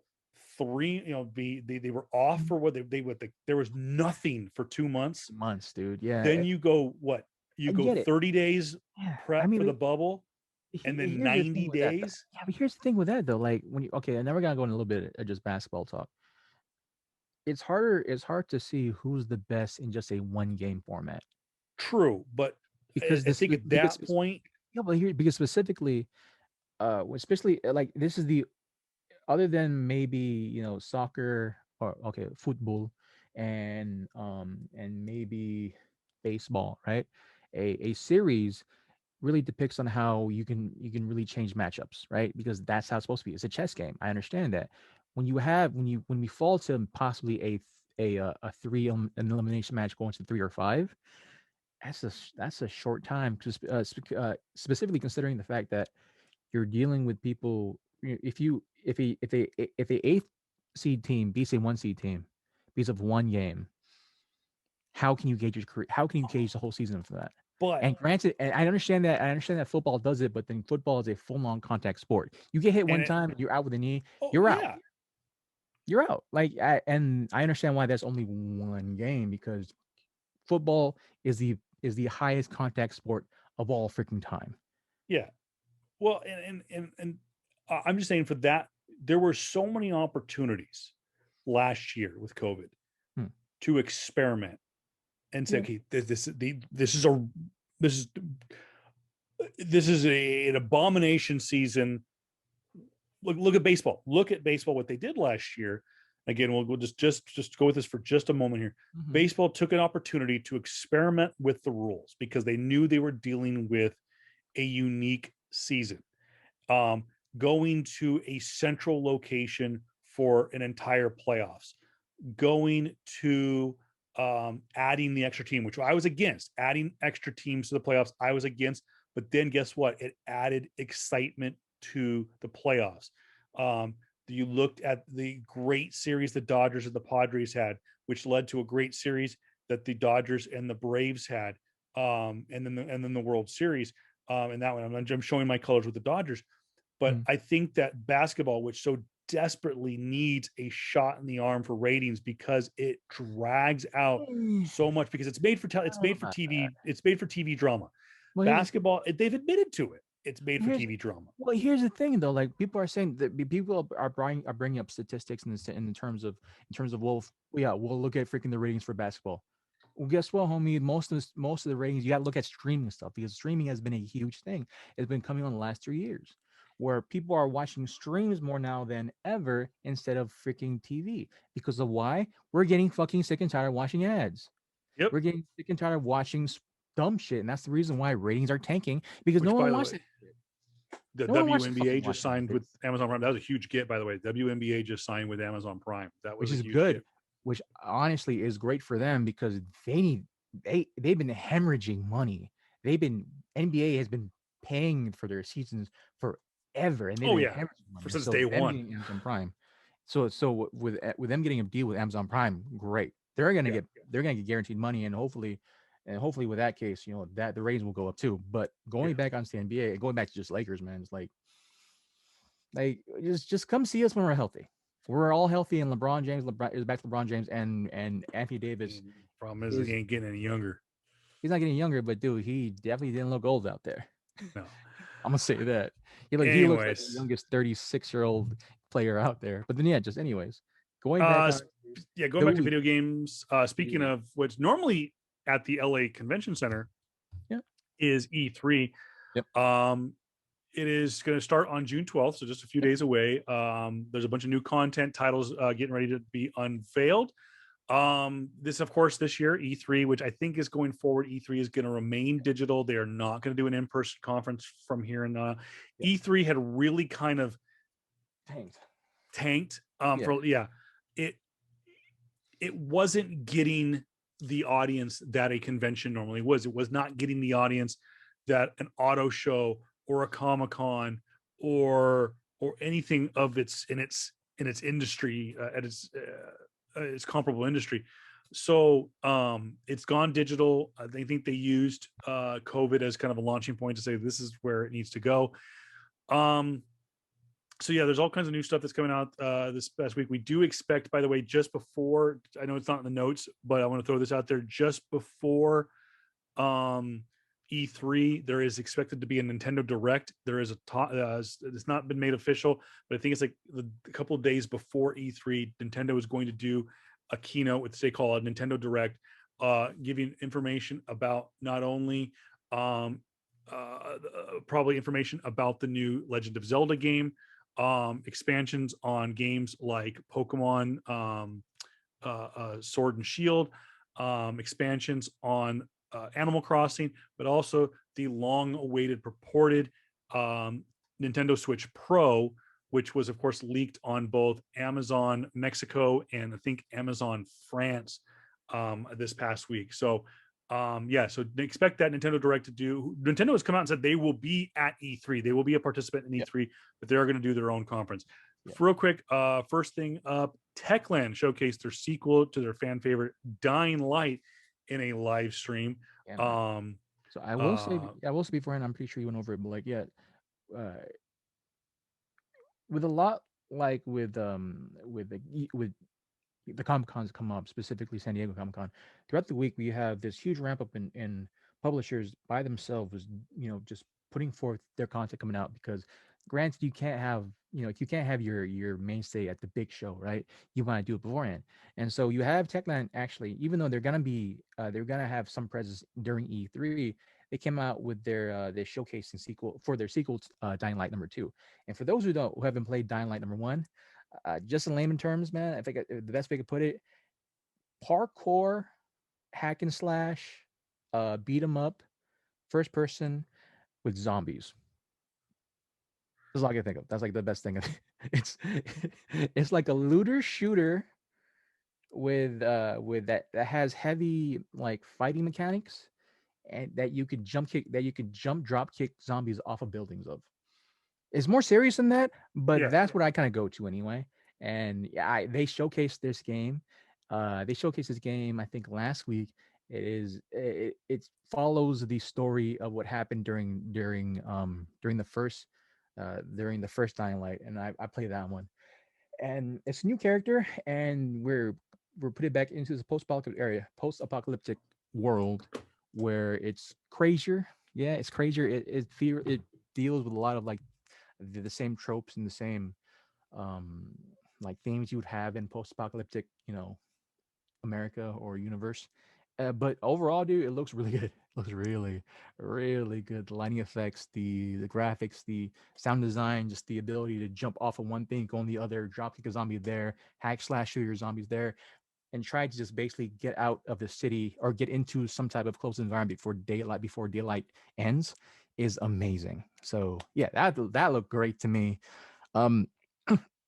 I think I'm going to post on my own personal, as well as hopefully on the Facebook page, the tech demo for it. And because it was a full, I think, 15-minute, actually no, like maybe 7 to 8 minute tech demo of just everything of all the comic book. You had a question or a thought? No, I was just gonna say, throwing out there too, I wanted to put in my Nintendo notes a release date for the new big Pokemon games have been released. It was released this past week. That Pokemon Brilliant Diamond and Shining Pearl, which are remakes of Diamond and Pearl back in the early 2000s, are going to be released on November 19th of this year. And Pokemon Arceus, which is a open world, very reminiscent of the last Legend of Zelda game, very open world. Is that game has been released? It's going to be released now on January 28th of next year. So those were announced, and those are available for pre-sale on Amazon and I believe Nintendo.com. Yeah. Cool. But anyways, moving right along. No, actually, I got a little more on Techland. Just more so. Post-apocalyptic era, dropkick, something. Yeah, the game comes out. So a lot of the games that I'm specifically talking about is gonna come out this year, which is great, because like these are games that we're gonna have. Specifically me, because I have a PS5. Yes, thank you, cousin up there in Washington who got me. I still send it to him. Yeah, I still send money, but yeah, cool. Thank you for that. Comes out December 7th, 2021. Again, it's a zombie game. If you guys haven't had your zombie fix in a minute, that game is like has RPG elements. And yeah, you can drop kick zombies off big ass buildings, and you do parkour. So that'd be great to see. Next one came up is Far Cry 6. Have you ever heard of the Far Cry series, my friend? I have. I've never played it. I know of it. Isn't it the little guy? No, that's Fallout. Oh, it's Fallout. Never mind. I've heard of Far Cry. So yeah, this guy. But yeah, Far Cry is I think it's a long-standing series from Ubisoft. So Ubisoft, they did a gameplay live stream reveal in the same nature last week again, where I think I've been in the series since Far Cry. I bought Far Cry 2 for PS3. I haven't finished it because that's probably the worst Far Cry game, in my opinion. I came back up with, I think, Far Cry 4? No, Far Cry, 4. We went back to an island and played as another person. Yeah, Far Cry 4. I played a little bit of 5, and this is number 6. So 6 is gonna have to is featuring Giancarlo Esposito. For those who don't know who Giancarlo Esposito is, he's motherfucking dude, I forgot his name. Fuck. He's in Breaking Bad. Well, I was gonna say he's in The Mandalorian. He's the Mandalorian, yes, but I want people are gonna know more from Breaking Bad. But he's the Mandalorian. He is Grand Moff Talking. No, Grand Moff Talking. No, Moff Gideon. Moff Gideon. There you go. Yeah, he's also in Breaking Bad as. Just a second. I'm just gonna Giancarlo. Giancarlo Esposito, good actor. He's an amazing actor, and he won an Emmy. I think he won an Emmy or he got nominated for an Emmy for his role in as Moff Gideon. I believe so. And I know that there are quite a few. There's because I subscribe to I have a subscription to Apple TV, Apple News Plus, which allows me to follow different publications like the Hollywood Reporter, Daily Variety, and whatnot. And I know that a lot of the advertisements within those publications right now are your for consideration campaign for the Emmys and stuff like that, which are going to be out later this year. And I know that there's quite a few people that are putting both a lot of well, I know that Giancarlo Esposito, I know that what's his name that plays Jen Dardenne. Jen Dardenne. Who plays the Mandalorian? What's his name? Yeah. Anyways.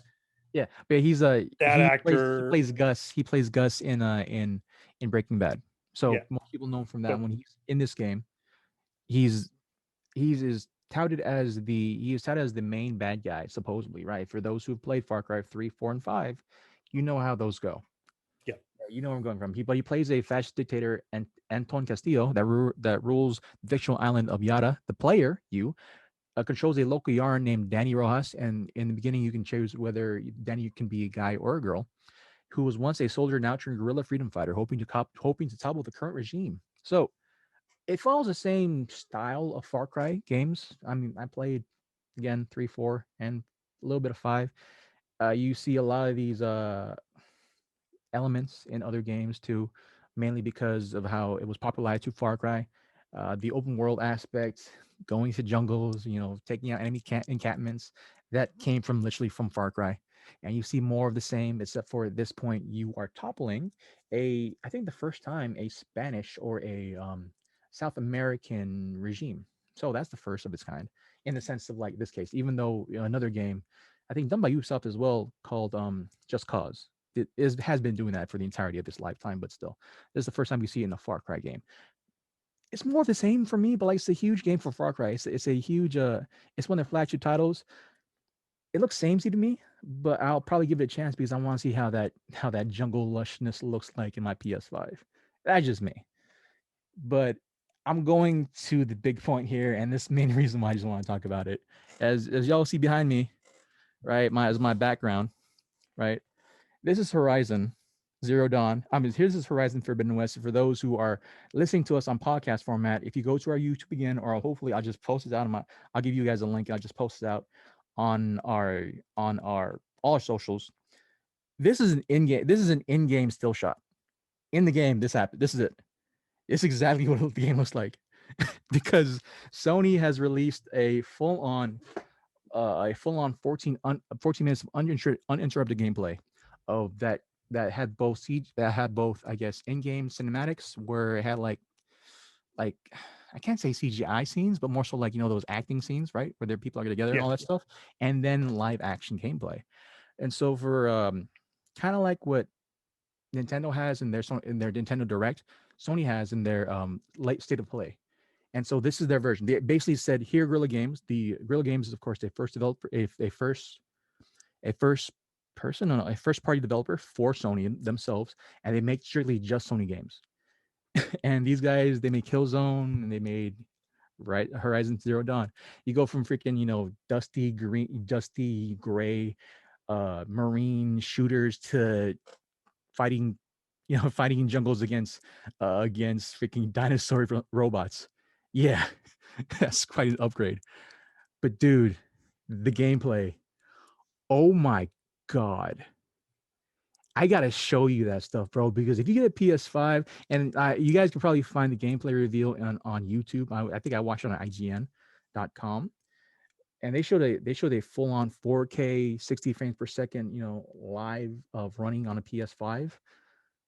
Bro, it is incredibly lush. It is amazing. My jaw dropped. It was like this right here. People think it's like this is fake. No, man, this was in the game. That's in game. This was literally in the game. Like there was a point where like they do this little cinematic scene. She gets out of that. She's in the jungle. She jumps over this tree and then she looks out into the horizon. Haha, play on words, blah blah blah, pun intended. And it's this scene. She's in San Francisco. This is possibly like a couple hundred years into the future, where the fall of civilization and Alloy, she is tasked to go see what happens and try to figure out how to stop a blight that's happening, that's currently destroying her natural world right at the moment. And I gotta tell you, dude, I have never thought to think of how San Francisco would look like, dilapidated, destroyed, but at the same time like beautiful like this.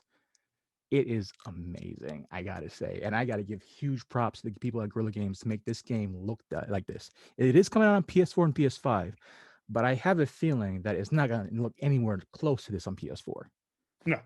No, absolutely not. But like, yeah, just again, for those who played Horizon Zero Dawn, it has to deal with like it has to deal with the story of Alloy in America, in the Americas, like hundreds of years into the future, where there is no technology, no modern technology in our sense, right? Phones, laptops, nothing like that. And there are more people who have gone back to more tribal, but there is technology because there's dinosaurs in the game, but they're all robots. It's amazing. It is absolutely like you fight against freaking robotic T-Rexes. You climb on top of robotic brachiosauruses or brachiosauruses, dude. I fought against I fought against freaking alligators that are robots. It's amazing. It's absolutely amazing. So seeing that gameplay, bro, a little bit tear to my eye. He was like, oh, thank God, I got a PS5 this year. This guy. I got a PS5 this year. I might play video games again. Oh my gosh, dude. And just it's sad to say that because I gotta apologize to all my people out there listening to us that don't have PS5s. It's gonna get harder to get one. It's gonna get harder and harder, guys, to find a PS5 at market price. Please, please, please, please, like we've been saying for a long time, don't buy the next gen consoles out of that are much higher than what they should be selling for. Don't buy a PS5 for $800, $900, $1,000. Don't buy an Xbox Series X or whatever for way more than that. No. Just wait it out. When you're able to buy a PS5, possibly next year or even sometime maybe the year after that, these games will still be out there. They might be cheaper. They won't be $70 anymore. They'll probably be at $50. They're probably $30 or $30. Go ahead. I talked to someone the other day, and he goes, I saw an ad that was selling. I was like, we've got PS5s now in stock, and it was actually from Sears. Now you're thinking, because Sears is out of business. I'm like, well, it's running through Sears.com, which I think someone owns. And I clicked on the link, and they were going for like $1,300. I'm like, no, I'm good. And they're like, oh no. And a friend of mine's like, dude, you're not going to find them any cheaper. I'm like, then I won't buy one. I'm not going to buy one. Well, don't you want a next gen console? Yeah, I'm not going to pay that much money for it. Well, that's how much they cost. No, they don't. The retail value on them is like $600. Yeah. and I've never paid full retail price for a video next gen console. When I bought my PlayStation 2 back in like early 2000, it had already been out for a little bit of time, and I bought the Costco pack, which came with an extra controller and 2 games for like $200. I bought the PlayStation 3 almost a year after it came out, and I paid like $200-300 for it. My wife bought me PlayStation 4 for Christmas one year, and she same thing. She said was not going to pay full retail. I'm not paying full retail for PS5. I'm definitely not paying over retail for a PS5 or an Xbox. So anyone who says, "Oh, dude, you got to get it," my boy got lucky over here. Yeah, I did. And I'm content with my PS4. I gotta let you guys know though how so freaking close I've been before I had my PS5. So close to like looking these eBay prices, like fuck it, I just buy them for $1,000. I won't do it. It's tough.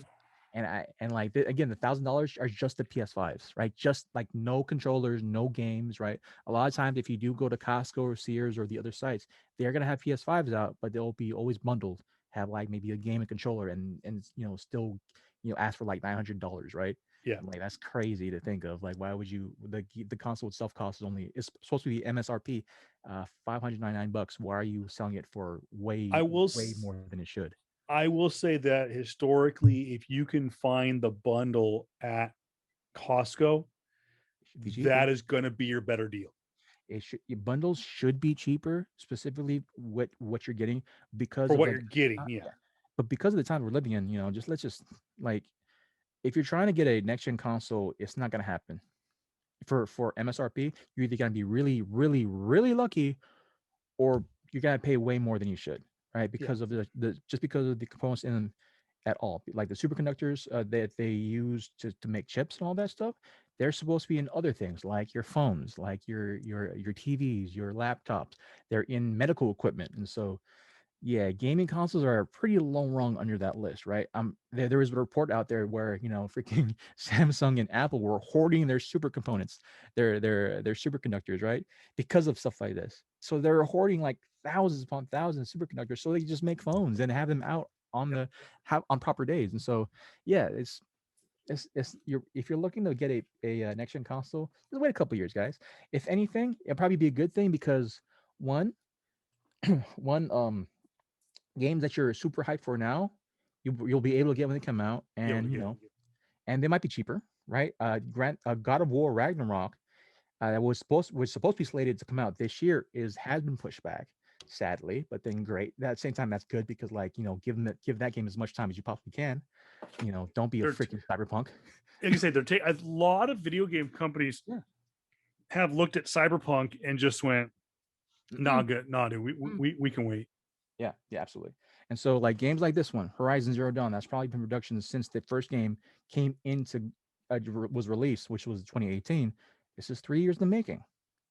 Absolutely, you want to have your game take its time. And so if you're waiting to to put down some money on a PS5, Xbox Series X, or even a freaking a really nice computer, which I'm doing right now to save up, just take your time. That's it. Hopefully at the time you can find one at a good price, or they're cheaper. And so, yeah, there definitely be the games will still be there the second you buy your PS5. Yeah. Right. The games will still be there. So that's a good thing too. And not only that, but I think we will definitely also be giving you guys more E3 news and content. Yeah. E3 does come out. It's going to happen this Friday and running until Sunday. So we'll definitely give you an E3 episode. But I know my dude has been waiting for this specific moment because we're going to do a little bit of flex pool real quick. Yeah, and I'm gonna make you guys wait a little bit. I got my Campbell blind box over here, my mystery box. So I will say this. Does that. Oh, wait, good. I did grab some variants off of Jay's off of Scott's Facebook page or off of his website that I've been looking for. I did get this one. This is a website exclusive. J. Scott Campbell, Harley Quinn's Villain of the Year cover. Yeah. Bam. Oh yeah. How's it going? I'm gonna just show you my horrible ass room again. So boom. Then I've got this one is this right there is up with some of Scott's best work It is Gwen Stacy #1. This is again a jscottcampbell.com exclusive featuring Mary Jane and Gwen on the cover, rocking them mom shorts right there. So I love his work. I'm gonna save that one for next. This one's a cool combo set that I've been wanting to get. I saw this online and I didn't even know it existed. J. Scott Campbell doing the IDW cover of Back to the Future. Gotta love me some Leah Thompson. I got that one and the black and white variant. That's right. Yeah. Bro. Then I gotta tell you this story real quick. I'll go. Fucking love that cover. The Peach Momoko tribute cover for by Campbell. Demon Days X-Men #1. The variant edition. This book. This is an $80 book right here. Got super lucky. Got this for about, I think I got it for $15-20 on his website. I got super lucky. He was running a Memorial Day weekend sale. Scored on that one. Some pull list stuff from again, shout out to Comic Asylum Palm Desert. We've got Batman, Catwoman, the Jim Lee variant. This is Tom King, Clay Mann, and Tomu Mori. Actually, this is issue #5 of the Black Label Batman Catwoman book, but I wanted it because it's a Jim Lee cover. I got this. This is a Rob Liefeld cover. It is Iron Man Annual #1, celebrating the 30 years of Deadpool. It's Deadpool and Iron Man on the cover. It's a Rob Liefeld cover. Hold on, let me check it out. Feet's getting better. And then I really spent some money. I got the Invincible Red Sonja issue #2. Here's cover A. And then I got the Cho variant. And this, of course, is the Hang On, I Have to Unfriend Someone cover. Yeah, hey, I was looking for that cover. No, you got the Virgin variant, didn't you? I did get the Virgin variant. I beat JR to it. I also got the Cohen 1 in 10 Red Sonja variant, high variant. I also got the Amanda Connor 1 in 15 variant. That's the one I was looking for too. The Amanda Connor. Yep. And of course, just continuing with the great artwork on the cover.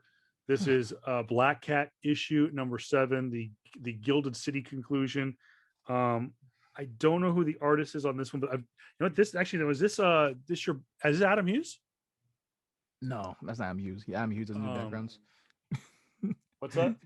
Adam Hughes doesn't do backgrounds. I mean, he does do backgrounds, but like you see more of the pinup than anything else from him. Yeah, but nonetheless, I just really enjoyed the artwork that they've done with Black Cat. The last two runs, of course, Campbell did the cover on the last run. But you got a little flex, boy? Oh, bro. Yeah. What you got? Just say a few real quick. Demon Days. What is that? That's the Campbell. Yeah, that's the Campbell sketch variant. Yeah, this is the Campbell sketch variant. This is third printing, 25, and so I'm just gonna going to my. I like how Jared just throws it. Yeah, it's fine. My CGCs came back, dude. So I'm gonna hopefully sell these pretty soon. This one's a freaking huge one. Amazing Spider-Man 4, 9.8, man. What you want for it? First Silk. Oh, bro, we can't talk about that because you. I have one. I have a raw one. I know, but one, you're my boy, and two, we're not gonna fight over it. So, whatever you think is gonna be higher than that. I know. $5. Add 2 zeros to that, then maybe 9.6. Okay. Teen Titans 5.00. Put the dot. I know. 2 zeros. I know. It's a hot book right now with the new show coming out on. Yeah, dude. What we got there? Teen Titans. Teen Titans at 12. This is the first appearance of a Batman Who Laughs. 9.6. This is definitely gonna go out and sell this one. This one hurt, and I think Javon and I talked about it. A rare slip up from him. A rare slip up. 8.5. Ice Cream Man. What the hell happened? I think he was rushing through his books, right, and like just looking through my stuff, and he didn't catch the corner. I'm either gonna crack this open and press it, and then try to resend it back, or probably just sell it as is. Because I think the raw is going for like $300. Oh yeah. Right? So. But I sent two. Second one came back 9.8. Easily $800. Sell the 8.5. Yeah, this is an easily $800 book right here. That's the problem. Was like, you know what? The 8.5 actually would probably be, to me, would be a more unique item to have, because Ice Cream Man is such a new modern book. Yeah. There's got to be a shit ton of 9.8s out there, so it's going to be flooding the market. So. The 8.5 is unique, I guess, but like I guess it's more so people looking at like just perfection and be like, I guess, man, like I don't know. Yeah, I know. This one book's about to be hot soon, right here. America #1, a 1 out of 25 variant. #1, man. So this is gonna be a hot book right here, bro. And then I think the biggest one of the week for me, because I'm a huge freaking fan, I'm gonna keep this one until she comes out into Star Wars. First, Dr. Aphra. Dr. Aphra, which is a possibility. There's a talk that could be the Taika Waititi Asian property again. that he wants to do. It could be what Kevin Feige's after, because it's because Dr. Aphra is a Marvel Star Wars character. So who knows? With that said, let's get into this. This is the blind box. This is the mystery box from J. Scott Campbell's shop. He does these about once a quarter. Yep. Usually it's an actual black box, but times are tough, so he just wrapped it in this orange paper. It's fine. He's gonna get back to his usual stuff when he comes to con season. There's what is it? It's supposed to, I think it's 6 books. Guaranteed one is signed. Yeah. And I think there's supposedly a guarantee that one's a high variant. I don't know. I've done a couple of these and scored. So have you looked through it yet or no? This is the first time opening right here. So open box right here. Go. I saw already one is, dude, and like that's 2016 book. So he was true about it. He was right about it. What's that? Or like because I think I bought 3 of his boxes like 2 months ago, right? And they were some of the newer books out, right? And so the current blind bags, right? Technically what they're called, right? Mystery boxes, is that he's saying now all these ones are from 2016 to now. You got 2 of them? Very nice. Yeah, lucky. No. What? Nice. All right, cool. Come on, man. Don't leave me hanging here, bro. Don't leave Kobe hanging here, bro. I know what that is. Gamora #1 signed. That's cover A. Yeah. From the very first cover. I might have this book already. Yeah. This one might get me in trouble. Is it Deja Torres? Oh, Deja Torres? I think I know that one. That's not too bad, dude. That was at the store. Oh, that's the I did not have this one. Yeah. This one I do have already. This is the New Mutants #1. This is the New Mutants, obviously the more recent version of the New Mutants. Actually, you know what? I might not have this cover. Actually, there were 3 covers. I have that one. That's a fucking amazing cover, dude. You know what? Let me look it up. I might not have that cover. I got when this when that version came out, when that New Mutants run came out, that was a hot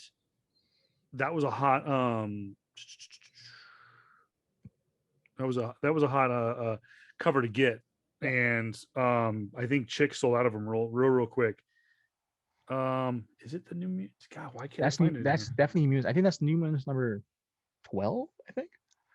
If I remember correctly. Oh, New Mutants Dead Souls. There it is. You know what? Dead Souls. I do have this cover. Yeah, Dead Souls. Matter of fact, I got this book in the last mystery box that I bought, and I got this one. I bought this book on Campbell's website, and then got it in the mystery box Nice. but when I bought it from Campbell's website, I got it signed. I actually now have 3 copies of this book. Nice. So maybe there's a prize heading towards Hey man, our it's magic, fans here. bro. It's magic. So Let's see. I've got here. I love this was oh shit. same one. Oh, Jean Grey. Thor. Jean Grey. Yeah. This is signed. This I missed the certificate of authenticity. Yeah. Jean Grey. I like his Jean Grey. Yeah. It's a more she's a redhead. People, well, it's just Mary Jane with a different costume. Like, no, it's a lot more subtle. And I really like his Jean Grey. Score Virgin variant. Which one? This is this harkens back to the old Marvel bikini. This is a newer book, but it's kind of there was a swimsuit edition that he did back in like his Gen 13 kind of Danger Girl run back in the 90s. That he did a Marvel swimsuit edition entry with a lot of the more of the X-Men characters. Yeah, but this is a Rogue in her I have that one. That's good. In her bikini. Yeah, that's actually Savage Land. Savage Land. What is it? Savage Land. Yeah, okay. Savage Land. That's where they're because you got the T-Rex in the background. Yeah, Savage Land variant. Yeah. But great cover.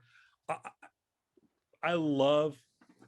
There's a lot of things that I love about Campbell's style. One of my favorite things is the nose that he draws is very. I said it almost looks like a squirrel. It almost looks like a little like button nose. And then I started thinking about it. I was watching some of my friends and I were talking about this a couple of weeks ago because they were getting ready to go to Disneyland. Yeah. And so we were in this Disney mood and we were playing Disney songs and we played Eye to Eye by from the Goofy movie. But it's played by Powerline. What's his name? Powerline. You never seen the Goofy movie? I've seen it, but I just don't remember it. Anyways, the more I look at Campbell and the way he draws women and the nose, I've always liked his noses, and especially with this Jean Grey. This Rogue cover. Yeah. It looks like a Goofy character. It does look like a Goofy character. Like that little, that small little like L thing would go inside, like because of what's her name, Maxine, in the Goofy movie. That's reminds me. Yeah. That's who it reminds me of. Yeah, I haven't watched and then this one, going old school from a few years ago. I don't think I had this one on. I have to look. This may have been a connecting cover too. This is Secret Empire #7. Oh snap! I need that cover, bro. Okay. I don't think I have that one. And I think this is what I was looking for. Bro, I have covers 0, 1, 2, 3, and 4, 5, and I think I have 9. Secret Empire. I've been trying. I have the cover A's. Yeah. And I don't think this is cover 7. I do not have the only variant that I have is I don't have any of the Campbell variants. I did get the Dan Mora villain cover. This was supposed to be this the story behind this one. I have this cover. This is the Magneto cover. That's the cover. Yeah. Remember that one. That cover was changed. Supposedly that cover was supposed to be Magneto in a Hydra costume. It was going to be Hydra green. And it created a lot of controversy that you had one of the main Jewish characters in Marvel continuity in the form of Eric Lencher draped in Hydra green, which is a notorious kind of Nazi group. Yeah. So I got that cover and it's they changed it up a little bit. I'm looking at it. I don't think I have any of the Campbell variants. Lucky man. From Secret Empire, and there were some great covers that were released. I got the Captain Marvel. I have the Thor. I think I have 2 of the Thors. I have 3 of the Captain Marvels. I have Miles. I have Riri. I think I have 2 Riris. I have. Who else am I missing? I'm missing the center, which is I think is Captain America, but he's yeah, it's supposed to be this huge like octopus Hydra type of like amalgamation where it's 9 covers. Yeah, I can see it kind of the outline in this. Yeah. So but I got the America Chavez, and then I think that is Taskmaster, and I forgive me, I don't know that character, the guy in the black and red. I don't know either. I want to say it's like an Ant-Man style character, but I'm not 100% sure. Yeah. But nonetheless, here I'll show them one more time for you. The official J. Scott Campbell mystery box run. Always a great buy. Always a great buy. Yeah, this was totally worth it. You got to understand, his books usually signed, a single issue signed goes for about $40 retail. I scored 4 in a box that was guaranteed. You're only guaranteed 1. Yeah. You're guaranteed 1 signed and 1 high variant. Now, and a rare. And I think this is the rare. This is the Secret Empire. The high variant is this Virgin variant, this Rogue. That's the rare one too. Actually, I think that's the rare one. You have then the Jean Grey cover signed. The New Mutants, I'm probably finding that this is probably not so rare. I have now 3 copies of this, but it's still a cool cover with magic signed. The Dynamite, the Deja, how do you say Deja Thoris? Yeah, Thoris cover. Yeah. And then of course, this Gamora one. I really like this Gamora one. Yeah. It's just the stance. And I think that when I first got back into collecting comics, man, I think I was looking at the set of that, right? Because it was that one, it was a green one and then a black and white one, right? Yeah, this is a 2016. Yeah, so that's when I first started coming back to collect comic again, man. And yeah, I love that cover. I love those specific covers, man. And that just got me back into just like, all right, cool. Start collecting. The Jean Grey, this had to been like 2018. A couple of $1,000 later, here we are. So, anyways, guys, I'll post some pictures on Instagram at Voice of Reason 23 of my mystery box haul. Again, guys, don't forget to, if you're listening to us on the podcast apps, please give us a 5-star review. Let us know what you like and dislike about the show, but also do me a favor and go over to our YouTube channel. Yes. Search out Voice of Reason 23. Subscribe to our YouTube channel. And I just also kind of interject a little bit. Yes, guys, I have been hearing you guys questions about like when are we getting switching our videos to a full on YouTube channel for that. It's just gonna be PS Comics I Love You. I've been getting those questions, man. It's just more so we're trying to build the subscriber base, and then we can switch all our content into a full on PS Comics I Love You. Yeah, it's a long time. Just letting you know. And to be honest, a lot of it is helping boost my channel for other things and stuff like that, because there was already an established field there. But once we get to a certain level, we're either just going to change the name on my channel to represent PS Comics PS Comics I Love You, or create a new channel and just have everyone port over. It's just right now there's so much competition for content. When JR and I started this podcast, and which, by the way, it's been over almost a year now. Actually, I think it's been over a year. That by the time we got started, we were like, do we want to port everything over to a whole new channel and tell people to go to it? And it was dumb to do that.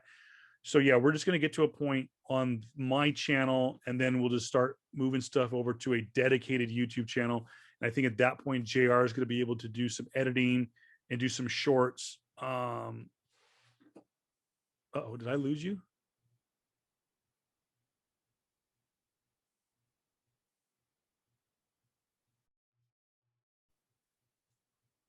JR, tap your microphone. Oh, snap. Really? I went through this whole freaking spiel. No, it's funny. I'm sitting there going, shit, did my freaking headphones die again? No, but okay, so I'm going to just... If you guys have watched that on our YouTube, you'll definitely know what's going on. But but again, guys, thank you. It's not to say that we don't. Thank you so much for supporting us on our podcast platforms either. Those have been blowing up recently, and hell yeah.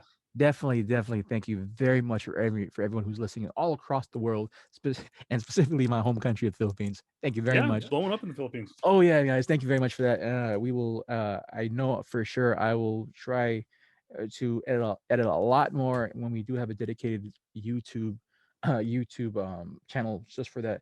But again, guys, thank you very much for just supporting this craziness of hearing two old guys talk about comics and movies and just rant about stuff. But yeah, um, we will definitely have a E3 episode, E3 video game episode in store planned for this weekend.